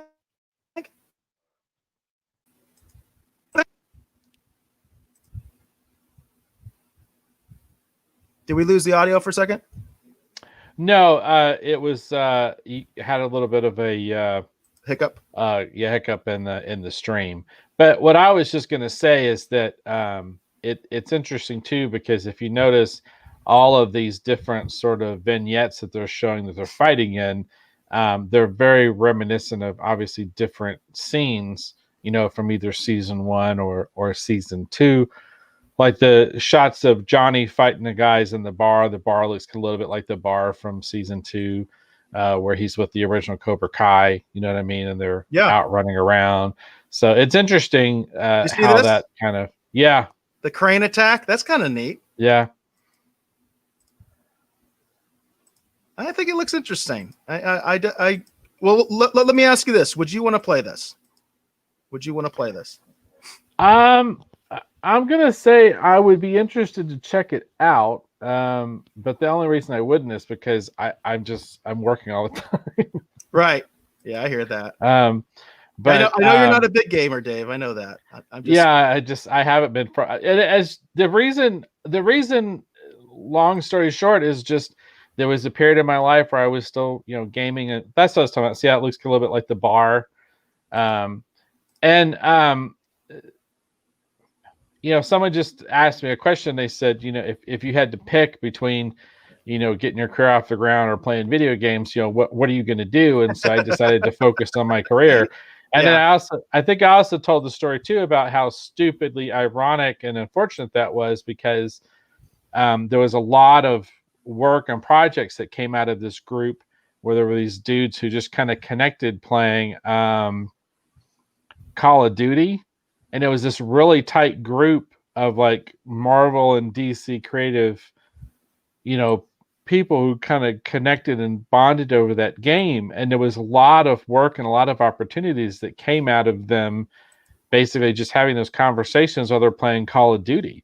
And then it ended up being this tremendous networking opportunity, but no one realized it at the time. So, just because someone tells you, it's like, well, if you have to pick between playing video games or focusing on your career, well, don't take that too far to heart, because it may not necessarily be the case. Well, I would love to see your art in a video game. I've actually thought about the possibility in the future of us trying to do like a Red Skirts game or something like that. I think that would be a lot of fun. And actually, I think the style, in terms of the art style, would be very similar to what we were just looking at with the Cobra Kai trailer, because it is very kind of cartoony. And I like seeing that version of Cobra Kai too. Like, it makes me all of a sudden think maybe a Cobra Kai animated series would be cool. You know what I mean? Just after watching that trailer, Right. I love Cobra Kai, so it's just like, I think it's cool. I'm glad that they're doing this. I saw it might actually be in that review I was showing. I think they were talking about how bad the Karate Kid NES game was, which I don't remember ever playing that. Did you ever play that, Dave? The Karate Kid NES game? I know the one they're talking about. It was pretty bad. I mean, I haven't played it. Because they were saying that it was really, really bad. Yeah, it was pretty awful. I think the only game I would compare it to in terms of being bad was, a lot of people don't remember it, but they had a Teenage Mutant Ninja Turtle fighter game. So it was just sort of like a Mortal Kombat Street Fighter kind of thing, but it was Teenage Ninja Turtle characters. So you could play I kind of remember that. Yeah, there was like this weird like half dude, half manta ray, just, it was just weird. It was a strange game, and it didn't play very well. That game was almost as bad as the Justice League one. They had now, I'm not talking about the Mortal Kombat versus DC one's actually kind of fun, but we're talking way back when they had the turtle fighting game. And this is around when they did Star Wars Masters of Terra Kasai. They were just like, didn't matter what it was, Kensei, Sacred Fist, like they were just doing fighting games out of everything. The turtle game was really bad. I would say it might have the crown for one of the worst video games I've ever played in my life. But the one that was even worse than that, they did a Justice League one. That game was unbelievably awful. Wow. And I really like the I think it's the Justice. I think it's Injustice. I think that's what that one. It's a fighting game. I have that. My brother got it for me for like my birthday or Christmas or something like that. That game's a lot of fun. That's a really interesting game. In fact, it's actually really hard. I've never been good at like those combos, with like things like Street Fighter and Mortal Kombat. I've never been good at those. I'm more of just like my daughters say the term is a spamming. I guess I didn't realize it was used for that, but you just hit the same button over and over and over again. In fact, actually, recently I bought one of my kids a fighting game based on My Hero Academia, and that one's a lot of fun, and I've enjoyed that quite a bit. Yeah, this is. Let me see if I can get.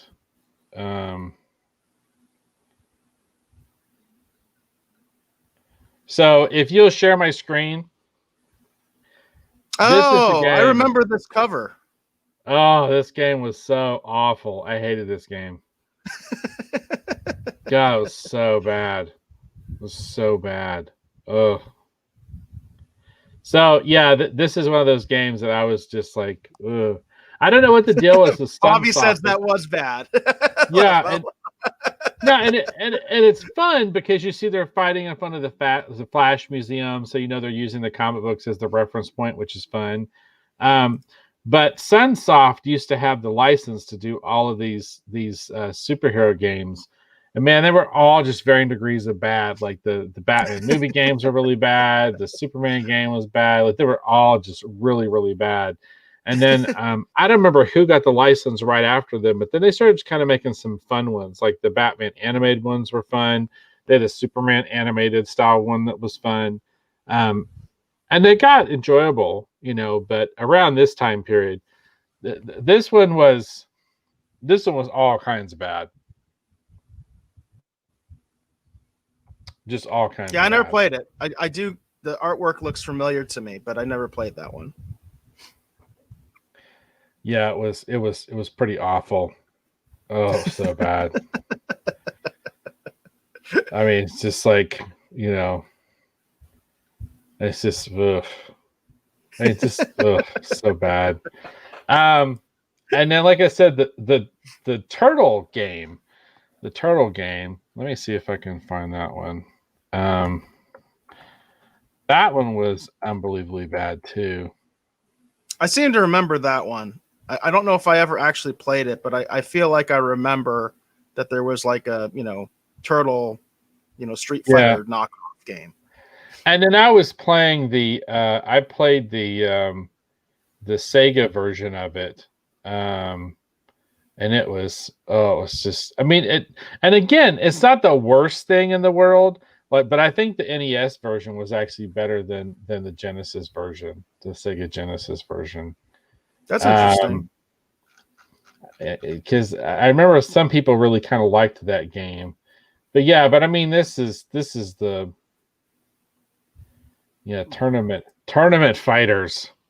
I think this is the Nintendo one. I think was actually kind of fun because I think some people actually enjoyed, because even like the graphics look better on this one, but the one I played was pretty awful. Let me see if I can just find just the Sega one. But no, man, yeah, but it was I can't really find the right image, but it was just, this game was so bad. My brother's probably watching this, screaming and throwing things at the screen, going, "Wasn't that bad? I kind of liked it." Yeah, that's another one I never played. I remember it. Like I remember it being a thing, but I never played it. Yeah, it was such a strange game. It was just not very. I don't feel like that. Really, these are. Well, anyhow, y'all get the idea. We're getting off track now. So, anyhow. Alrighty. Well, did you have another pop culture news story? I do have pop culture news. Let me pull that up here real quick. Bobby says, it's bad when Google doesn't remember it. Yeah. So this is my second one for pop culture for tonight. This is coming from Screen Rant. This is by Brad Curran or Curran. Apologies if I'm saying your name incorrectly.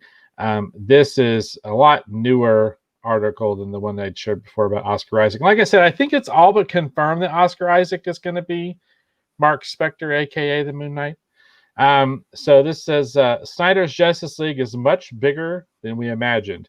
Now, I don't think we talked about this recently, but Jared Leto is going to be returning to play the Joker, and he's going to be in this Justice League thing that Zack Snyder's been working on, the Snyder Cut, as they call it.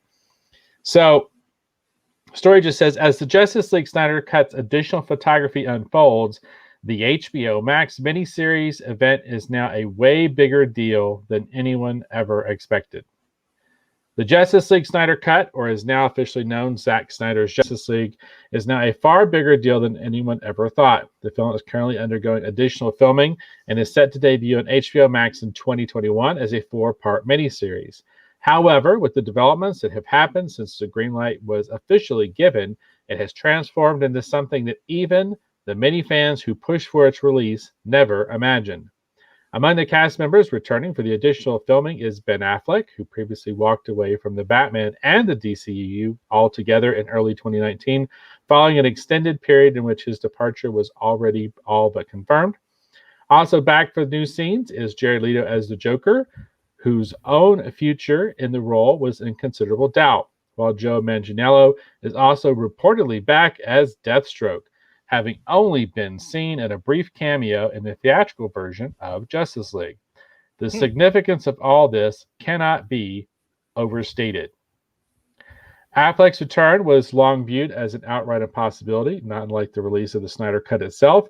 Leto's return also comes mere months after Birds of Prey only showed his Joker through obscured body doubles and clips from Suicide Squad, while Manganiello's Slade Wilson was never even given a full launch.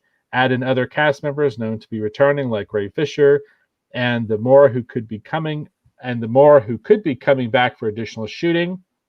It's a good bet at this point that the list doesn't stop with those already confirmed, along with the fact further that filming is indeed happening. It's now evident that the movie has gone from the Snyder Cut to the Snyder Cut on steroids.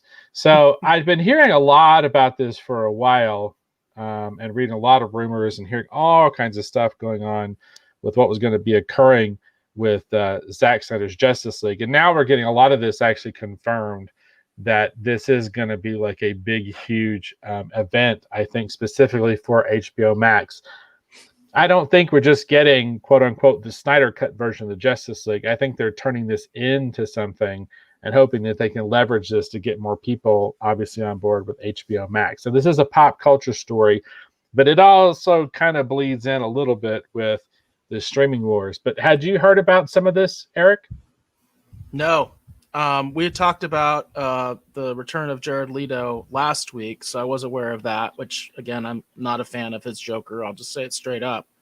But it is interesting to me that Deathstroke is going to be in this, apparently, and it makes me kind of wonder and speculate if maybe we'll get a little bit more of a Legion of Doom type thing going on. I would be all for that, for sure. I think it would be really cool if they could kind of secretly, kind of through this project, go ahead and do the superhero team versus the supervillain team and actually beat Marvel to the punch for the first time. Because it seems like a lot of this stuff, like DC is putting together these projects and then Marvel will roll out a film and it kind of does the same thing first.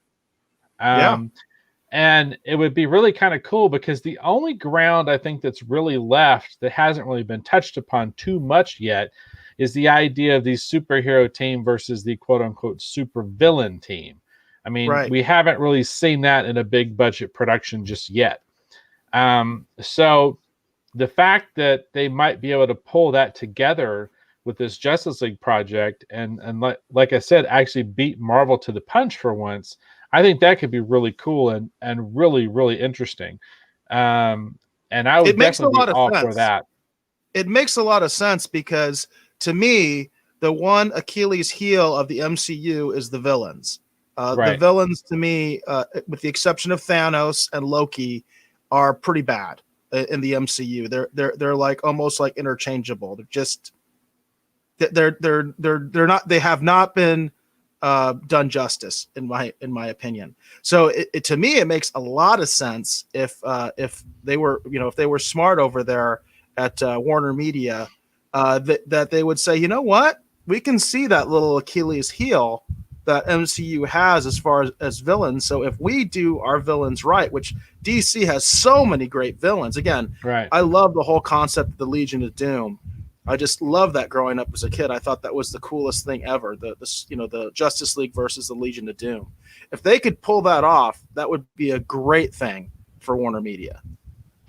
Yeah, it could be a really great thing. And if they're going to do it, they need to kind of actually do it in this project too, because I've heard a lot of rumors and I've read a lot of things that it seems like that what with the Phase 4 projects and what they're developing and what they're putting together between the Disney Plus shows and the new films that we haven't even seen yet, that my understanding is that Marvel is actually that they're already looking at doing the superhero team versus the supervillain team, and that they're going to use a lot of these different projects actually to set up basically Thunderbolt Ross to have the Thunderbolts. And which the Thunderbolts, for those people who are not familiar in the Marvel universe, the Thunderbolts were basically, they seemed like they were like a team of superheroes like in Avengers. But in reality, it was comprised of a bunch of villains. So it was like kind of villains hiding in plain sight, but no one realized who they really were until they kind of betrayed everyone. And there's been a lot of talk, a lot of rumors, a lot of discussion that, you know, the reason that they cast who they cast to play Thunderbolt Ross in the Marvel films that we've seen him in so far. And there's teaser stuff with him actually apparently playing a larger role in Falcon and Winter Soldier. Is that Marvel's going to start cobbling together and actually setting up the Thunderbolts to eventually have basically the Thunderbolts versus the Avengers, you know, filmed some point off in the future. So, and like I said, to me, that's what I think is the only ground that's kind of left that hasn't really been done yet, I think, is we haven't seen a big budget superhero team versus supervillain team. And I think that there's a lot of potential there. So if they can secretly cobble that together and kind of do that Legion of Doom versus the Justice League of America and the Snyder Cut and you know, kind of actually, you know, lead, you know what I mean, for once, that would be pretty cool. That would be pretty awesome. That would be a really good move by them. That's really interesting. It's, you know, there's also been, I think we've mentioned, there's kind of this speculation of a whole Snyderverse happening on HBO Max, and you know, this could be another indication that is going to happen. Yeah, and I know that there's aspects of it that people didn't like, but I felt like there's been a lot more potential than what we've actually seen with what Zack Snyder was trying to do. So I am very interested to see kind of what his interpretation or what his original intention was as far as Justice League is, you know, for sure. I'm definitely genuinely interested in that. Well, this brings up an interesting question. Are we getting beyond the Snyder Cut where this really is not the Snyder Cut and he's just starting to put together, like I said, the Snyderverse? You know what I mean? Where like it really is not the Snyder Cut anymore. He is just basically taking, you know, bits and pieces of the Justice League film and creating his own, you know, like sub-universe.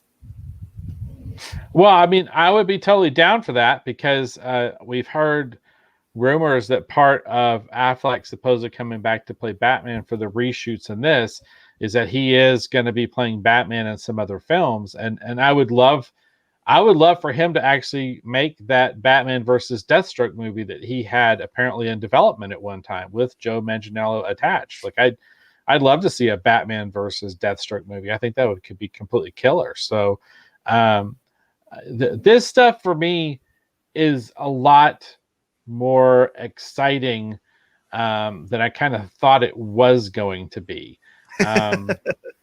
Because like I said, it's like I liked Suicide Squad. I know that you didn't, Eric. I felt like that Jared Leto had a lot more potential, you know, as the Joker than what we actually saw on screen because it was sort of like a sample size question. It's like we didn't get to see much of what he was doing. Which, you know, Dr. Hugo Strange agreed with me, you know, that maybe if he'd had a little bit more long form time to kind of play that out, it could have been a little bit better. So I'm genuinely curious to see what they're going to do with this, because there's also the potential too, Eric, that this thing could just be a giant jumbled mess, that they could go too far. And that's normally DC's problem. DC's problem is normally they try to do too much too quickly. Right.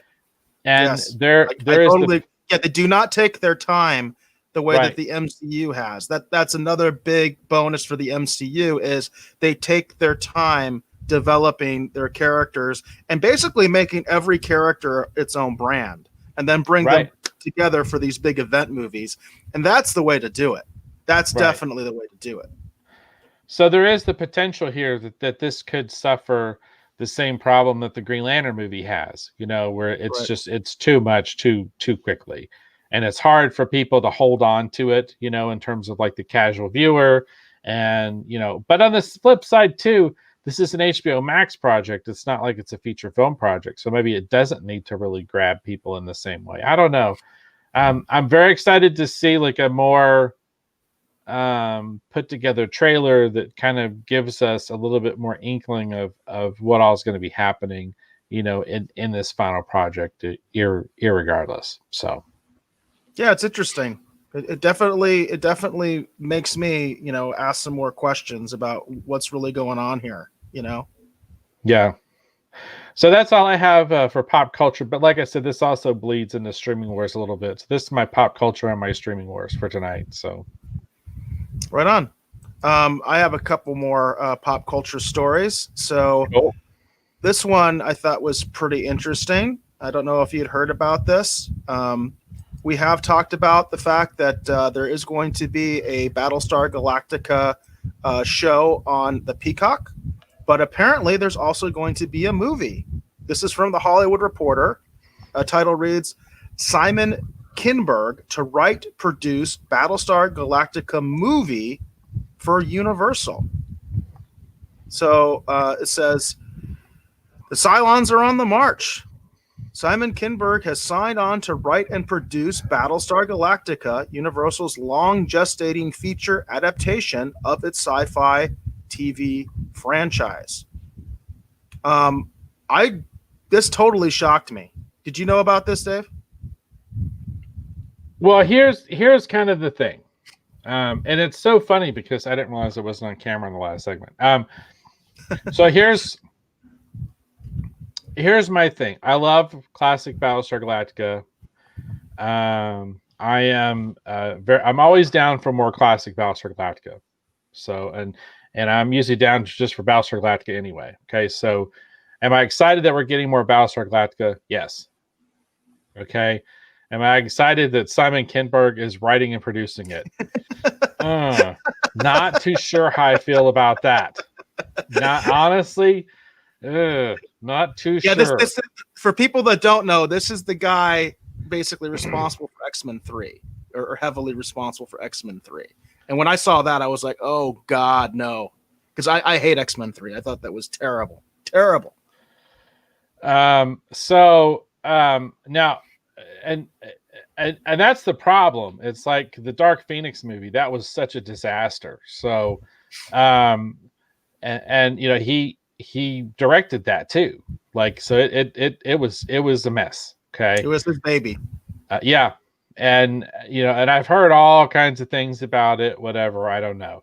But you go back a little bit further and I think he actually wrote, Apocalypse, which Apocalypse is a film I was so excited about. And then it just never really became what, I thought it should have been, even though it did have some fun elements to it. So that's kind of my reaction when it comes to this, is that I'm excited for more Battlestar Galactica, but I'm a little nervous when I see the talent, the talent necessarily attached, because I'm not sure how I feel about. See, Simon Kinberg actually wrote X-Men Apocalypse too. So that's what I'm talking about. I'm a little unsure because of the talent attached. Yeah, I can totally see that. I can totally see that. One of the concerns that I have is, how does this relate, or will it relate at all to the TV series, to the Peacock series? Are they going to be completely different? Like, it's going to be like totally. Are we basically looking at now, 4 different versions of Battlestar Galactica? Is that what we're doing? Or is it going to relate somehow to the Peacock show? Or is it going to relate somehow to the classic show or the Ron Moore version? That's a big question for me, is where does this really fit, if it does?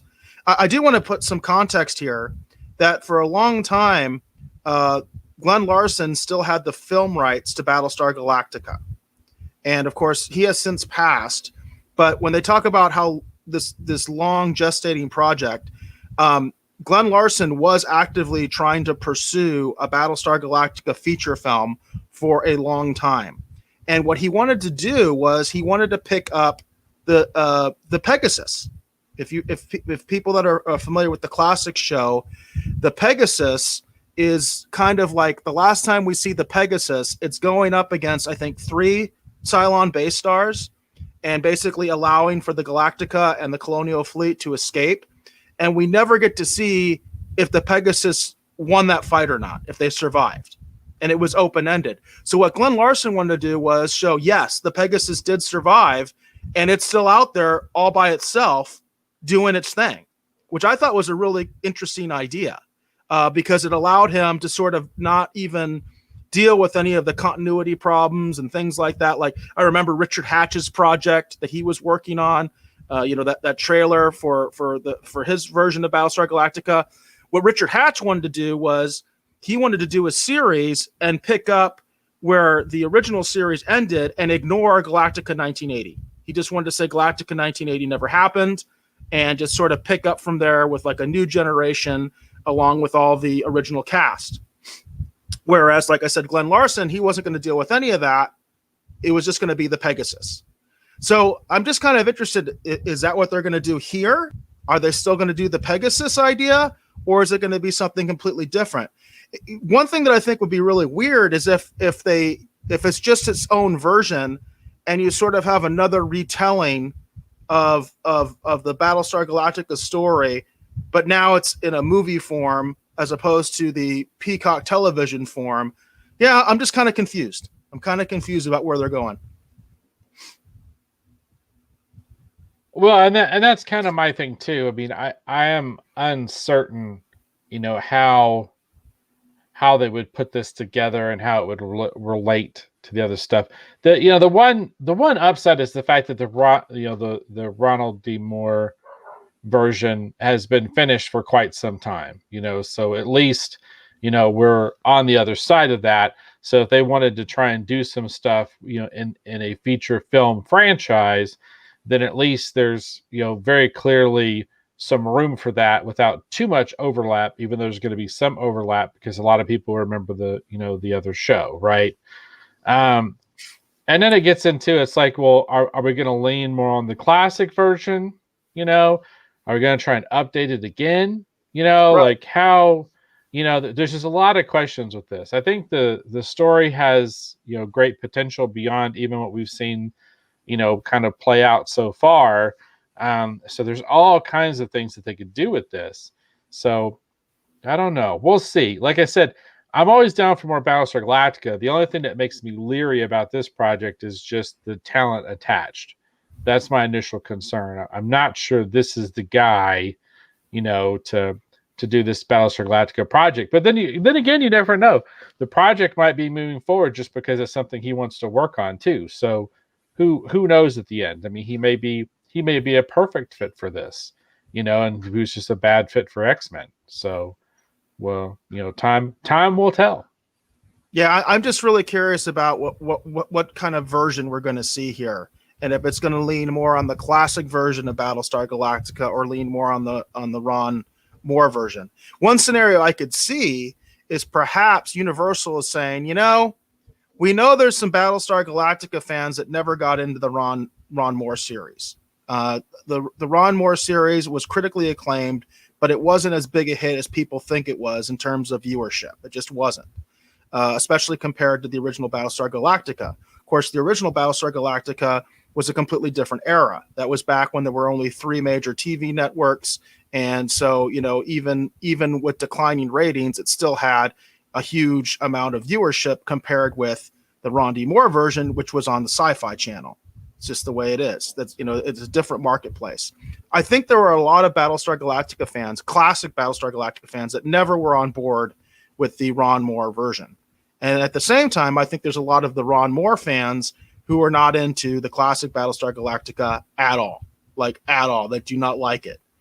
So I'm wondering if maybe Universal is trying to hedge their bets here, and maybe one will be more Ronald Moore version and one will be more classic version.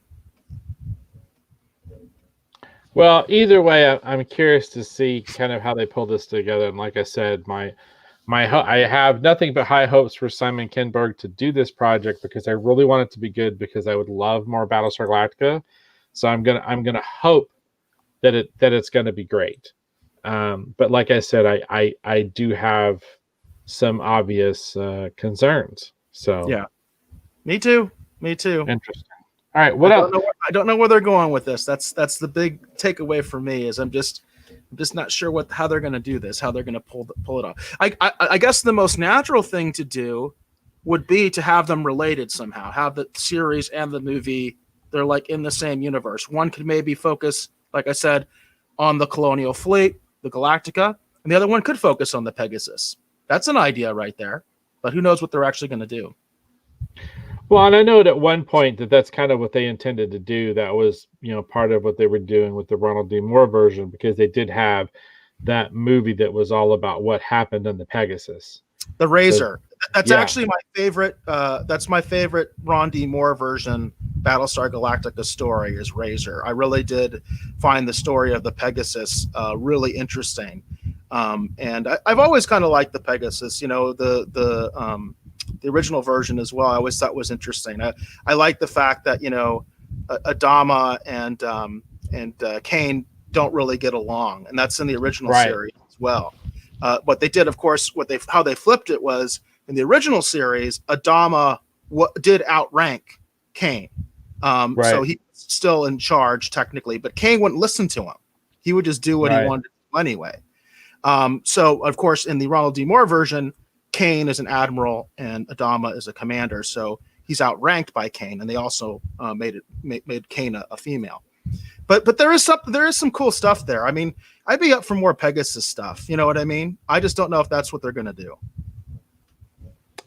Well, like I said, I do believe that there is tons and tons of potential, and I hope that they do kind of look to classic Battlestar, Galactica a little bit more. But time will tell. Time will tell. Another one, Dave, is we've never really seen the Cylon War. That would be a cool one if the movie was maybe, especially the movie version, if it was about the Cylon War and it wasn't just one Battlestar, like we're talking fleets of ships and stuff like that. That would be cool, don't you think? Yeah, I do. Did you see Blood and Chrome at all? I can't remember if I saw that. Was that the web series? Yeah, it was the web series, but then they went back and they actually recut it onto a DVD. Okay. And it was also available as a Blu-ray as well. That thing's actually pretty cool. So for any BSG fans out there who haven't actually seen Blood and Chrome, definitely check it out. It's pretty cool. No, that one's that's Young Adama, right? During the Cylon War, the Ronald Moore version, right? Yeah, okay. Yeah. So that would be interesting. So maybe they'll go that direction. Maybe they'll go with the Cylon War or something like that, because I think that could be cool. I mean, it would be nice to see fleets of Battlestars fighting, Cylons. That would be kind of cool. Yeah, I totally agree. So very cool. Do you have anything for Streaming Wars this week? Let me see here. I thought I had one more pop culture. Oh, okay. Okay, cool. And once again, I did my common mistake where I clicked. I basically I turned off my other tab here with my articles. So actually, why don't we go ahead and move on to Streaming Wars? Because do you have a Streaming Wars story? No, I don't have a streaming. My Streaming Wars was the Justice League thing with Zack Snyder, because I felt like it kind of blurred between the two. It's kind of pop culture, but it's obviously Streaming Wars too, because I do feel like that HBO Max is hoping to lean into the Zack Snyder version of Justice League to really get a lot of people to try out their service. So I felt like that was kind of blurring the lines between the two. Well, let me see what I got here. Because I did accidentally get rid of the stuff. Okay, I do have another one that is more pop culture that I thought was interesting. So let me bring that up, and then let me get my Streaming Wars story ready as well. So I have one more that I think falls under pop culture. So let me get that one up for you. I just thought this was interesting. Technically, actually, this could be Streaming Wars too. Maybe we should just move on to Streaming Wars, because actually, I think this could fit under Streaming Wars. Let's do that. Let's just go Okay, to streaming. cool. All right. Well, if you wouldn't mind putting up the banner, I'll set it up real quick, and we'll segue into Streaming Wars. Okay, so here we are in the Streaming Wars segment. Now, you may be asking yourself, what do you mean by streaming, Dave? Are you talking about fish and stream? We know the Bass God's here. Are we talking about fishing? No, we're not talking about fishing. We're talking about all those amazing, actually, video streaming services a lot of us enjoy, whether we're talking about free services or also ad-supported, things like, Crackle and Peacock, or if we're talking about all those amazing services that we actually pay for, things such as Netflix, Hulu, or even Disney Plus. Basically, this is what we're talking about. It's anything that we find interesting, anything that we think you will find interesting. That's what we're hoping that you will enjoy. So we're going to bring to you now some stories from the Streaming Wars. So tell me, Eric, what do you have up first for this week's installment of the Streaming Wars? As I was kind of mentioning, I thought that this could have fit actually in pop culture as well, because it's kind of like almost opposite Streaming Wars, because this is something that apparently is not going to happen in the Streaming Wars. And so I'll explain. This is a Hollywood Reporter article. The title reads, "Behind MGM's Apple Overture, how much is a Bond movie worth?" So, says the tech giant kicked the tires on No Time to Die and mulled an offer in the $350 million to $400 million range, which is a non-starter for the studio. So for people that didn't know this, apparently it's been confirmed that MGM did try to shop around No Time to Die to Apple and possibly also Netflix. Now, the interesting situation is that MGM does not have its own streaming platform. So technically speaking, they are not a player in the Streaming Wars, but they kind of are. Apparently, they were looking into the possibility of not doing a theatrical release for the newest James Bond film, and they were actually going to sell the movie to Apple.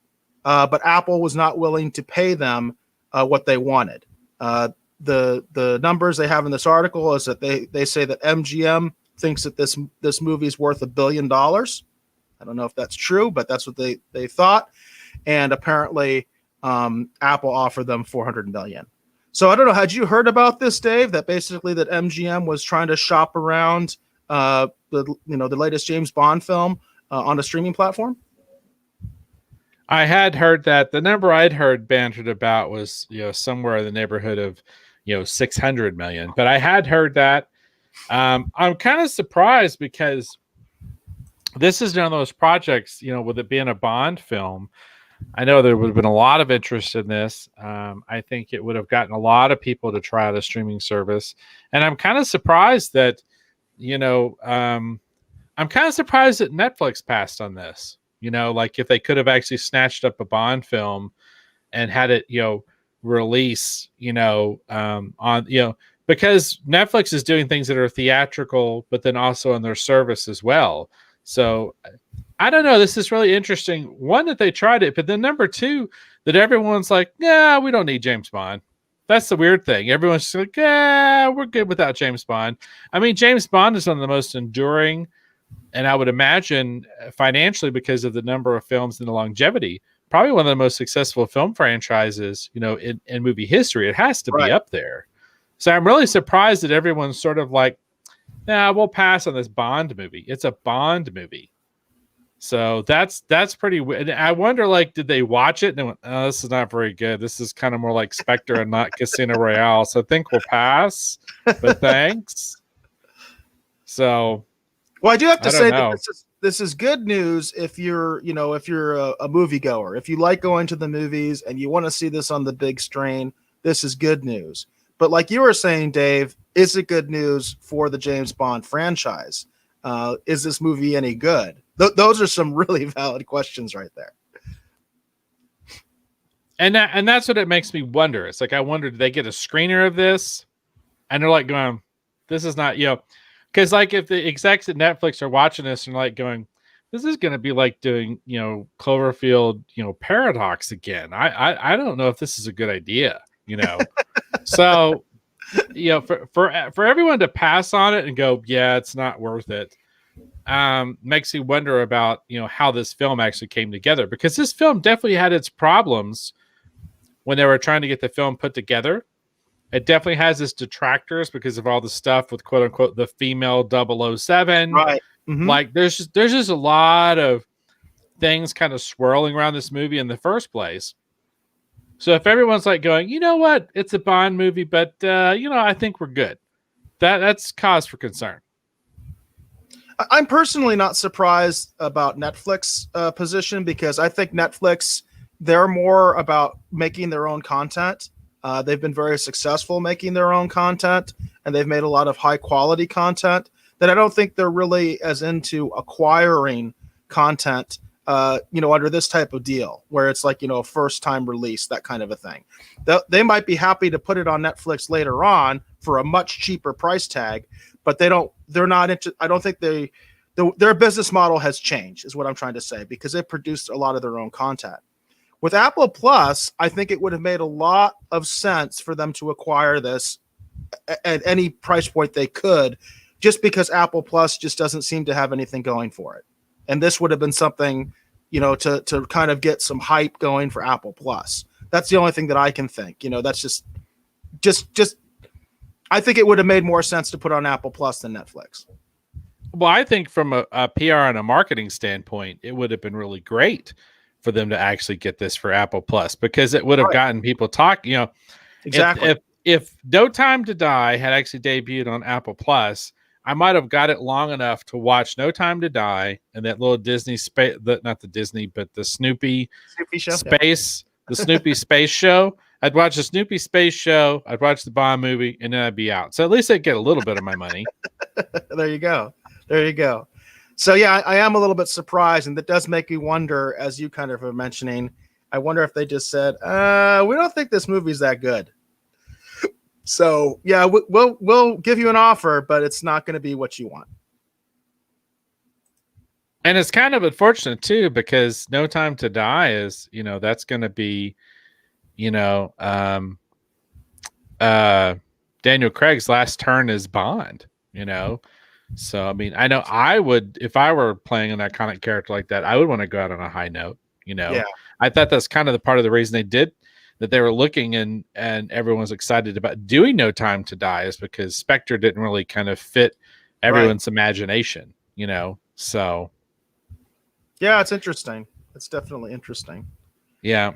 And then judging by the trailers, it looked like, with the Bond car and all this other stuff that they were showing in the trailer, it felt like they were leaning more into the classic Bond everyone kind of grew up with and really liked more anyway, with all the gadgets and everything, because they've been really paring Bond back from his gadgets and everything. And that was something people always liked and they looked forward to. Yeah, I know I did. But that's a part of James Bond that I really liked, and I did not see the last James Bond movie. Just didn't interest me. I didn't see it. I do have another story here. This one is definitely streaming wars and interesting. I didn't really know about this. I didn't even know this was a thing, but I just found this very interesting. So there's been a lot of shakeup. Actually, there's been a lot of shakeups in all of the major studios, but perhaps no company's having more shakeups than AT&T right now. So the Hollywood Reporter says in this article, Warner Max restructures as Warner Media consolidates film production. So I didn't quite understand that this was a thing. And Dave, chime in about whether you kind of understood this from the get-go or not. Apparently, when they launched HBO Max, they created another division called Warner Max. And Warner Max was supposed to be the film arm of HBO Max. In other words, they were supposed to be making films specifically for HBO Max. One could assume that the Justice League, the Snyder Cut, was going to be under Warner Max. I did not know this was a thing. Apparently it was, and now it's not. So before HBO Max really even got off the ground, they said, this is not a good idea. We're going to go ahead and just put Warner Max into Warner Media. And, Warner Media makes all Warner Brothers movies, including the ones in HBO Max. I think this is something they should have probably done from the beginning. It seems to me that it was kind of a silly idea to have a separate division for streaming movies. But what do you think, Dave? Well, the way this was originally, when they originally announced all this, and the way it was originally structured theoretically to work, was that basically this particular division was going to essentially be doing sort of the movie of the week type content. So I don't know if necessarily the Snyder Cut version of Justice League would totally, under normal circumstances, fall under this particular umbrella. But that was the original intention with this particular arm or division or whatever, within, Warner Brothers in the first place, that it was created basically to create their own original unique content that was sort of like a movie of the week just for the service, not for theatrical release. That was the original intention. Now, that they need to set up a whole division just to do that? Of course not. So the fact that they're restructuring and kind of bringing this into kind of, just that this one particular, feature film division, you know what I mean? And it's just like a feature film, but with maybe a not quite the budget. Well, that makes sense to me that's probably how they should have looked at it in the first place. Back in the days of the movie of the week, a lot of times those were intended to be backdoor pilots, maybe for shows. Right. And that's what they were developed for. Right. It wasn't just sort of like, let's do a low budget movie and throw it up on TV for people to watch. It's like, no. But the funny thing there is too, though, those movies of the week, they were still generally made by the big studios. Yeah. It wasn't like they had a separate studio that just made, the television movies. It was still big studios that made those. Right. And that was kind of the original intent, with the movie of the week kind of idea, so it made sense to me. It's like, oh, well, this should have been under the feature film division anyway. That's what I'm thinking of. But the amount of devastation that's happened in terms of job loss at Warner Brothers is absolutely staggering. And I don't see it stopping anytime soon. I'm hearing all kinds of crazy rumors that, maybe DC's on the chopping block, or DC as a whole might even be for sale. Like, I am hearing all kinds of crazy rumors about what may or may not be coming down the road. Now, again, these are just rumors. These are just things I've heard, so, who knows if any of that's necessarily true.